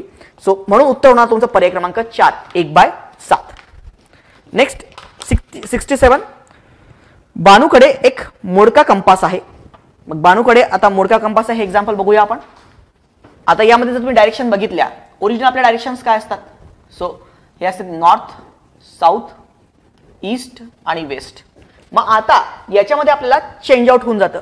मग ते चेंज आउट कशा प्रकारे होतं तर त्याच्यामध्ये बघा की ज्याच्या काट्याचे टोक पूर्व दिशा दाखवत होते ते आता दक्षिण दिशा दाखवते. मग आता इथे काय झालं ईस्ट इथे येऊन जाईल. मग ईस्ट इथे येणार तर इथे नॉर्थ येणार इथे वेस्ट येणार आणि हे काय होणार साऊथ होणार अशा प्रकारे.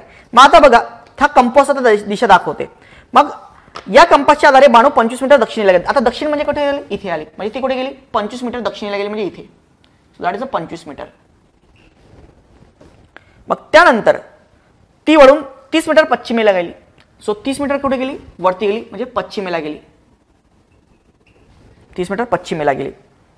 त्यानंतर तेथून ती डाव्या हाताला वळली. आता डाव्या हात म्हणजे कुठे इथे हिच्यासाठी हा होणार आणि ती किती मीटर चालली डाव्या हाताला वळाली आणि 40 मीटर गेली आणि इथे किती गेली 40 मीटर गेली. मग तिथून आणखी डावीकडे वळाली म्हणजेच काय इकडे खाली येणार ती. सो ती ते डाव्या हाताला वळून 30 मीटर गेली. अगेन इथं काय गेली 30 मीटर गेली. मग त्यानंतर शेवटी ती उजव्या हाताला वळली. आता इथे असताना ती उजव्या हाताला वळली म्हणजे कुठे गेली या डायरेक्शनला गेली इकडे गेली. तर आता तिचे तोंड कोणत्या दिशेकडे आहे. ओके सो आता तिचे प्रश्न आहे की तिचे तोंड प्रत्यक्षात कोणत्या दिशेकडे आहे. मग आता इथे प्रत्यक्षात तुम्हाला प्रश्न विचारलेला आहे. मग आता त्याच्यामध्ये तिचे तोंड आता कुठल्या दिशेला आहे. आता ती कंपासाने गेलेली आहे पण आता जर मेन्शन जरी नसतं तरी आता कुठल्या दिशेला आहे तर हे जे तोंड आहे ही जी दिशा आहे ही कुठली होणार प्रत्यक्षामध्ये वेस्टर्न दिशा होणार. कुठली दिशा होणार पश्चिम दिशा होणार. ओके सो म्हणून उत्तर काय होणार पर्याय क्रमांक 4. ते प्रश्न क्रमांक 68 बघूया. अ ब क ड इ फ हे कुटुंबातील 6 व्यक्ती आहेत. प्रत्येकाचा व्यवसाय वेगळा वेगळा आहे.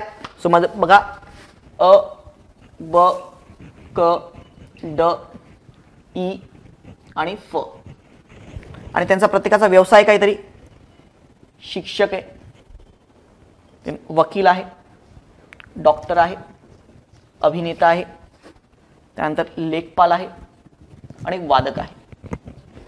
इन जनरल हे सांगितले 2 जोडपी आहे. त्याच्यामध्ये लेखपालचे लग्न वकिलाशी झाले आहे व डॉक्टर ही वकिलाची बहीण आहे.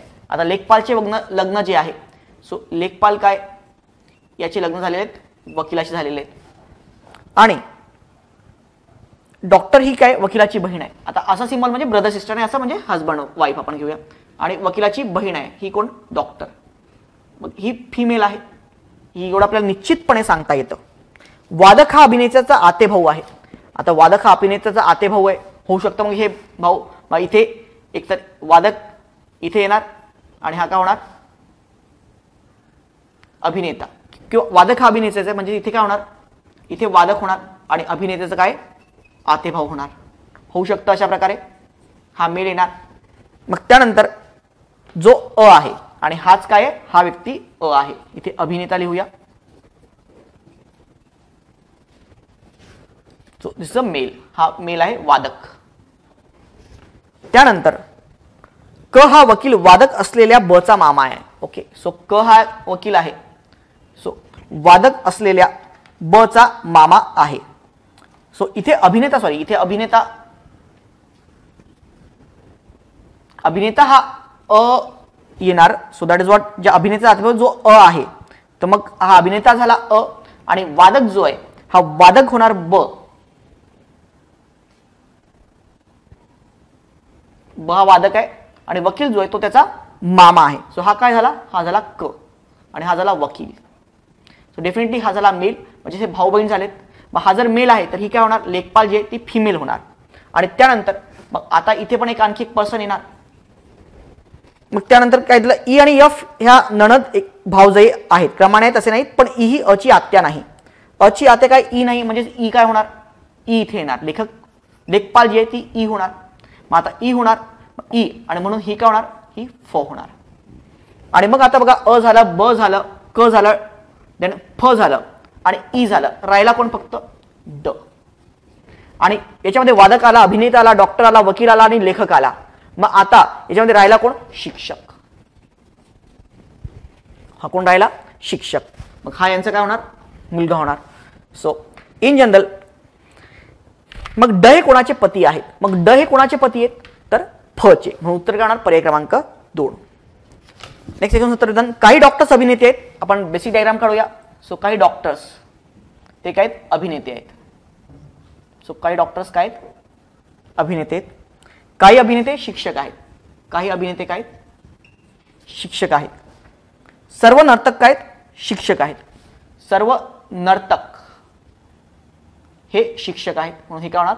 नर्तक. आणि नेक्स्ट आहे सर्व डॉक्टर्स हे इंजिनियर्स आहेत आणि सगळे डॉक्टर्स काय आहेत? हे इंजिनियर्स आहेत. मग आता याच्यामध्ये बघा निष्कर्ष क्रमांक 1. पहिला काही अभिनेते इंजिनियर्स आहेत. सो काही अभिनेते इंजिनियर्स आहेत का? येस, अभिनेते इंजिनियर्स हा रिजन येतो. पहिलं विधान बरोबर येणार. काही शिक्षक हे इंजिनियर्स आहेत. सो शिक्षक इकडे आहेत आणि इंजिनियर्स इकडे आहेत म्हणून हे विधान चुकीचं येणार. एकही इंजिनियर शिक्षक नाही. आता आपण काय करतो? निगेटिव्ह केस चेक करतो. शिक्षक नाही, इंजिनियर नाही. पण हे निगेटिव्ह विधान बरोबर जर बेसिक डायग्राम बरोबर असेल तर बरोबर असेलच असं नाही. आपण त्याची कॉन्ट्रडिक्टरी केस चेक करत असतो. कॉम्प्लिमेंटरी तो किसकट पार्ट आहे पण त्यापेक्षा बेटर लक्षात ठेवा. मी तुम्हाला लास्ट पहिल्या टेस्टमध्ये सुद्धा असं एक एक्झाम्पल मला वाटतं टाकलं होतं आणि त्यात सांगितलं होतं की जर सगळी विधाने जर नकारार्थी असतील आणि त्यात सांगितलं होतं की जर सगळी विधाने ती होकारार्थी असतील तर त्याचा निष्कर्ष नकारार्थी कुठल्याही परिस्थितीमध्ये येऊ शकत नाही. म्हणून हे विधान सुद्धा काय होणार? चुकीचं होणार. आणि त्यानंतर सर्व शिक्षक हे डॉक्टर्स आहेत. सर्व शिक्षक हे डॉक्टर्स आहेत. शिक्षक वेगळे आहेत, डॉक्टर्स वेगळे आहेत. हे पण चुकीचं होणार. परंतु आता म्हणजे उत्तर घेणार फक्त एक. परंतु इथे आणखी एक केस दिलेली आहे. ती म्हणजेच काय? 2 किंवा ती बघा काही शिक्षक हे इंजिनियर्स आहेत आणि एकही इंजिनियर शिक्षक नाही. मग हे दोन्ही विधानं काय आहेत? एकमेकांचे पण ते चुकीचे आलेले आहेत आणि या दोन्ही एकमेकांच्या कॉम्प्लिमेंटरी पेअर्स आहेत. So in general at the moment एकतर काही शिक्षक इंजिनियर असतील किंवा कोणताही शिक्षक इंजिनियर राहणार नाही. हे ऍट द मोमेंट या दोन्ही केसेस करेक्ट येतात. सो म्हणून उत्तर काय होणार? फक्त 1 आणि 2 किंवा 3 हे योग्य आहेत. 2 पेक्षा जास्त बेटर आन्सर होणार पर्याय क्रमांक 4. कारण इथे किंवाची केस जी आहे ती कॉम्प्लिमेंटरी केसमध्ये लागत असते म्हणून उत्तर होणार पर्याय क्रमांक 4. देन प्रश्न क्रमांक 70 आणि 71. इन जनरल त्यांनी काही केसेस दिलेले आहेत आपल्याला आणि त्याच्यावर आपल्याला दर्जा ठरवायचा आहे. मग पहिली केस काय आहे? 5 प्रोफेसर्स. So number 1. सो पहिली केस 5 प्रोफेसर्स असतील. केस नंबर 2 2 प्रकल्प. केस नंबर 3 500 पुस्तके. 500 पुस्तके. अँड द केस नंबर 4 सुसज्ज प्रयोगशाळा. सुसज्ज प्रयोगशाळा. मग आता त्याच्यामध्ये बघा आता त्यांनी आपल्याला दिले की कुठलं फॉलो करत नसेल तर त्याला त्यानुसार आपल्याला काय द्यायचंय? दर्जा द्यायचा आहे. आता बघा SVITS महाविद्यालयात प्रत्येक विभागामध्ये किती प्रोफेसर्स आहेत? 6 प्रोफेसर्स आहेत. मग आता पहिलं बघा याच्यामध्ये प्रश्न क्रमांक 70 प्रत्येक विभागात 6 प्रोफेसर्स आहेत म्हणून हे विधान काय होणार? हे विधान आपलं बरोबर होणार. ही केस सॅटिस्फाईड करेल. परंतु महाविद्यालयाच्या ग्रंथालयात प्रत्येक विभागात 325 पुस्तके उपलब्ध आहेत. इथे किती पुस्तके आहेत? 500 म्हणून हे विधान काय होणार? चुकीचं होणार. प्रत्येक विद्यार्थी वर्षाला 1 प्रकल्प करतो आणि प्रत्येक विभागासाठी त्या महाविद्यालयात स्वतंत्र सुयोग प्रशोध. आता 1 प्रकल्प करतो पण इथे किती 2 प्रकल्प पाहिजेत आपल्याला म्हणून हे सुद्धा फॉलो करत नाही. सुसज्ज प्रयोगशाळा आहेत हे परंतु 2 कंडिशन सॅटिस्फाय करत नाही. इथे एखादी एक नसेल तर तो म्हणतो की आपण त्यांना कुठला ग्रेड देऊ शकतो असं त्यांनी सांगितलेलं आहे. पण जर 2 देत नसेल मग तो अबक कुठल्या याच्यात हे होत नाही बसत नाही तर त्याला आपण काय देतो? ड दर्जा देतो. म्हणून आपण याला कुठला दर्जा देणार? पर्याय क्रमांक 4 ड दर्जा. देन 71 प्रत्येक विभागात 7 प्रोफेसर आहेत. इथे किती आहेत? 5 प्रोफेसर्स आहेत म्हणून हे सॅटिस्फाईड करतोय. तो स्वतंत्र आणि प्रयोगशाळा उपलब्ध आहेत हे पण सॅटिस्फाईड करतोय. 550 पुस्तके आहेत याला पण सॅटिस्फाईड करतोय आणि 3 प्रकल्प प्रत्येक विद्यार्थी करतो. सो अगेन हे 4 कंडिशन सॅटिस्फाईड होतात म्हणून आपण याला कुठला दर्जा देणार आहोत? अ दर्जा. म्हणून उत्तर करणार पर्याय क्रमांक 1. सो पर्याय क्रमांक 1 71चा आन्सर. त्यानंतर 72 73 आणि 74 बघूया. यात उदाहरणामध्ये तुम्हाला आपल्याला दिलेलं आहे की 3 व्यक्ती आहेत त्यांचं सरासरी वय जे आहे ते काही वर्षांपूर्वी सो 3 व्यक्ती आहेत, 28 वर्षे होते 10 वर्षांपूर्वी, त्यांचं सरासरी वय जे ते 28 वर्षे होते. सो इन जनरल 3 व्यक्ती आहेत आणि 28 गुणिले 3 10 वर्षापूर्वीची ही गोष्ट आहे. म्हणजे सध्याच्या स्थितीमध्ये जर आपण बघितलं 28 गुणिले 3 आपण याला केलं तर ते किती होणार 84. ही गोष्ट कधीची आहे 10 वर्षापूर्वीची आहे. 6 वर्षानंतर मग आणखी 6 वर्षानंतर काय झालं, सो 10 वर्षात त्याला 84 होते. 6 वर्षानंतर मग आता 6 वर्षानंतर सगळ्यांचं एज कितीने वाढेल, सो 84 आणि आणखी तिघांचं एज 18 ने वाढेल ना, सायंत्रिक 18. मग आता 84 अधिक 18 म्हणजेच किती होणार 102. मग तेव्हा 102 वय जेव्हा होतं तेव्हा काय झालं 30 वर्षाचा व्यक्ती त्यांचा गट सोडून गेला.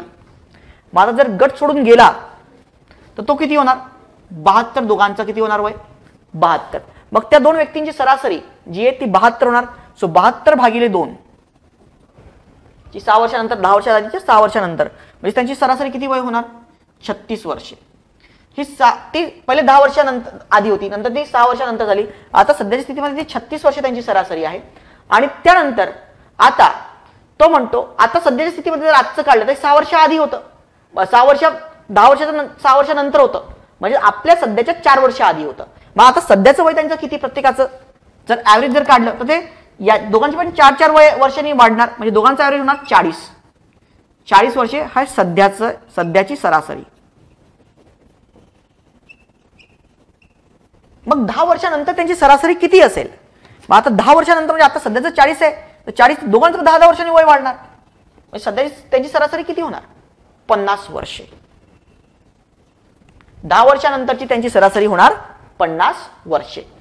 सो आताची किती आहे 40 आणि 10 वर्षांनंतर त्यांनी विचारले सो 10 वर्षांनी किती असेल. सो म्हणून काय होणार 50 वर्षे, म्हणून उत्तर होणार पर्याय क्रमांक 3. त्यानंतर पुढचं विधान आहे इन जनरल लक्षात ठेवा खर्च प्लस बचत इज इक्वल टू आपलं उत्पन्न असतं. मग आता याच्यामध्ये त्यांनी काय काय दिलेलं आहे आपल्याला उत्पन्नाची सरासरी. सो उत्पन्न राम आणि श्याम, समजा राम आणि श्याम उत्पन्न गुणोत्तर हे 5/4 आहे. So 5x and 4x. आणि खर्च 3:2. आता y आपण 3y × 2y करूया. सो 3:2 आहे. आता श्यामच्या मासिक उत्पन्नाचा 1/4 उत्पन्न बचत करतो.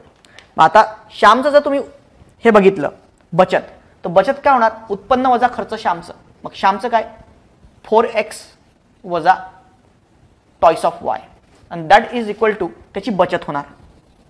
पण ती बचत तो म्हणतो 1/4 आहे त्याच्या एकूण याच्या, म्हणजे 4x चे 1/4 आहे, म्हणजे is equal to what x.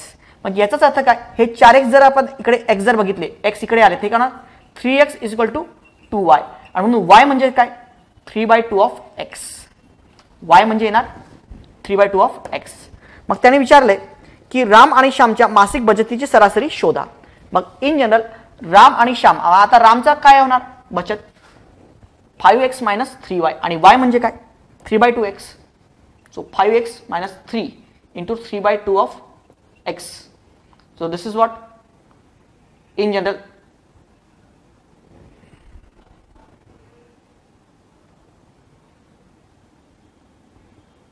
(9/2) x म्हणजेच काय 1/2 of x.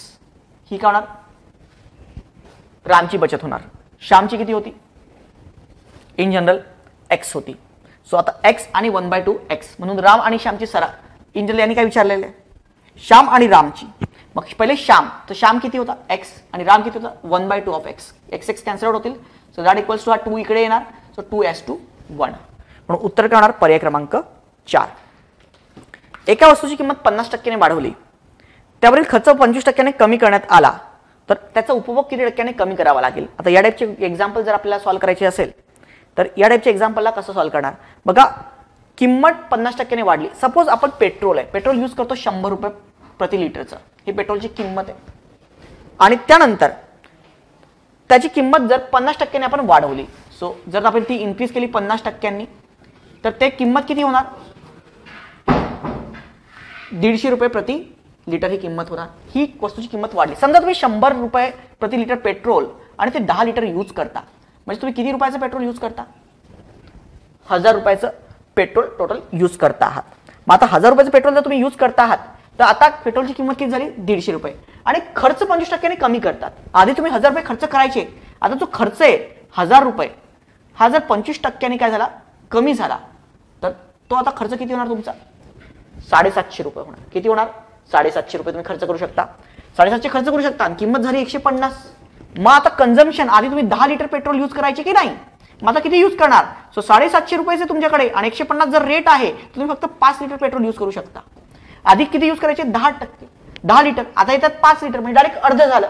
मग किती कन्झम्पशन तुम्ही कमी केलं, तर तुम्हाला कन्झम्पशन जे आहे ते किती टक्क्यांनी? सो इन जनरल काय किती टक्क्यांनी कमी केला तुम्ही? सो इन जनरल 10 वजा 5 भागिले 10 गुणिले 100. सो 500 भागिले किती? 10, म्हणजे किती टक्क्यांनी कमी करणार?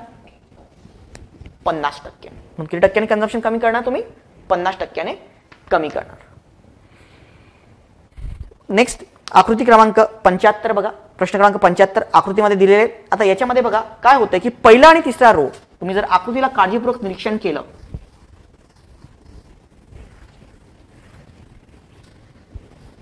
तर या आकृतीचे काळजीपूर्वक निरीक्षण करा. यामध्ये तुम्ही जर बघितलं तर बघा, ही पहिली आकृती आहे, ही दुसरी आकृती आहे, ही तिसरी आहे आणि ही अशी चौथी आकृती आहे. याला तुम्ही काळजीपूर्वक निरीक्षण करा. यामध्ये पहिली, दुसरी, तिसरी आणि यानंतर आणखी 4 डायग्राम्स आहेत. तुम्ही जर बघितलं काळजीपूर्वक, नंतर आणखी एक तुम्ही जर काळजीपूर्वक बघितलं तर बघा, हे या प्रकारे, या इथे दिस या प्रकारे आणि या असं. हाच पार्ट जो आहे सेकंड रोचा, हा पूर्णतः रिपीट झालाय चौथ्या रो मध्ये. ही फिगर इथे आली, त्यानंतर इथे आपल्याला काहीतरी काढायचंय, ही फिगर इथे आली, म्हणजे ही इथली काय आली? इथे आली. त्यानंतर ही फिगर जी आहे, जी ही होती, ही इथे आली. मग यामध्ये उरलेली एकमात्र फिगर म्हणजे कुठली? सो उरलेली ही जी एकमात्र फिगर आहे, सो ती आहे ही. म्हणून सर्वात शेवटी इथे जो प्रश्नार्थक चिन्ह दिलेलं आहे, इथे ही फिगर येणार तुमची. मग इथे काय येणार? ही फिगर येणार. सो त्यानंतर उरलेले आणखी 2 फिगर्स आहेत, तो ही इथे येणार.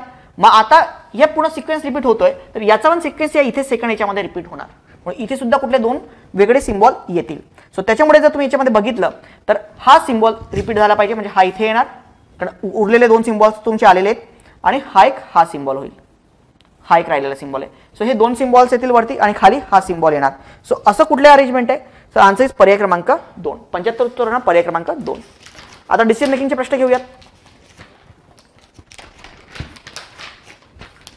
यामध्ये तुम्ही महानगरपालिका आयुक्त आहात. महानगरपालिकेकडे एकच मोकळे मैदान उपलब्ध आहेत. 2 राजकीय, ज्यापैकी एक सत्तारूढ पक्ष आहे, तिथे सार्वजनिक सभा घेण्याची परवानगी तुमच्याकडे मिळाव्यात तुमच्याकडे अर्ज केला आहे. दोन्ही अर्जाची तारीख व वेळ एकसारखीच आहे. या समस्येबाबत खाली पर्यायातून सर्वात योग्य पर्याय निवडा. आता एकच आपल्याकडे एक तारीख आणि वेळ काय आहेत? एकसारखे आहेत. मग आता कुठला पर्याय योग्य निवडेल? तुम्ही सुचवलेल्या 2 तारखांपैकी एक तारीख ठरवण्यास पक्षांना सांगा. तुम्ही सुचवलेल्या तारखा त्यांना त्या हव्या असलेल्या तारखेच्या वेगळ्या असतील. मग आता आपण कुठलंही सोल्युशन याला काढू शकत नाहीये, हे होऊ शकतं. पण त्यानंतर नंबर 2 बघा, सत्तारूढ पक्षाला तारखेला परवानगी द्याल. आता जर तुम्ही असं करता एखाद्याला फेवर, तर याच्यामध्ये काय होणार? फेवरिझम येणार. पण आपण त्याला फेवर करू शकत नाही कुठल्या याला. दोन्ही राजकीय पक्षांना कळवाल की एकाच दिवशी सभा घेता येणार नाही, त्यांचे अर्ज परत करून त्यांना वेगळे दिवस निवडण्यास सांगाल. सो डायरेक्ट परत करायचे अर्ज आणि वेगळे दिवस निवडण्यास सांगाल. किंवा नंबर 4, दोन्ही राजकीय पक्षांना असं सांगाल की आपल्याला विचार विनिमय करून त्या दिवशी विशिष्ट कोणी घ्यायची हे ठरवा. सो इन जनरल बेटर राहणार की काय करणार? त्यांचं परस्पर हे करा आणि एक जण त्या दिवशी घेणार आणि दुसरा त्याच्या नंतर. विचार विनिमय करून जर तुम्ही डिस्कशन घेतलं तर हे काय होणार? बेटर होणार. म्हणून पहिले आपण काय प्रिफरन्स देऊ? पर्याय क्रमांक 4. त्यानंतर मग नेक्स्ट प्रिफरन्स राहणार आपल्याला तो असणार पर्याय क्रमांक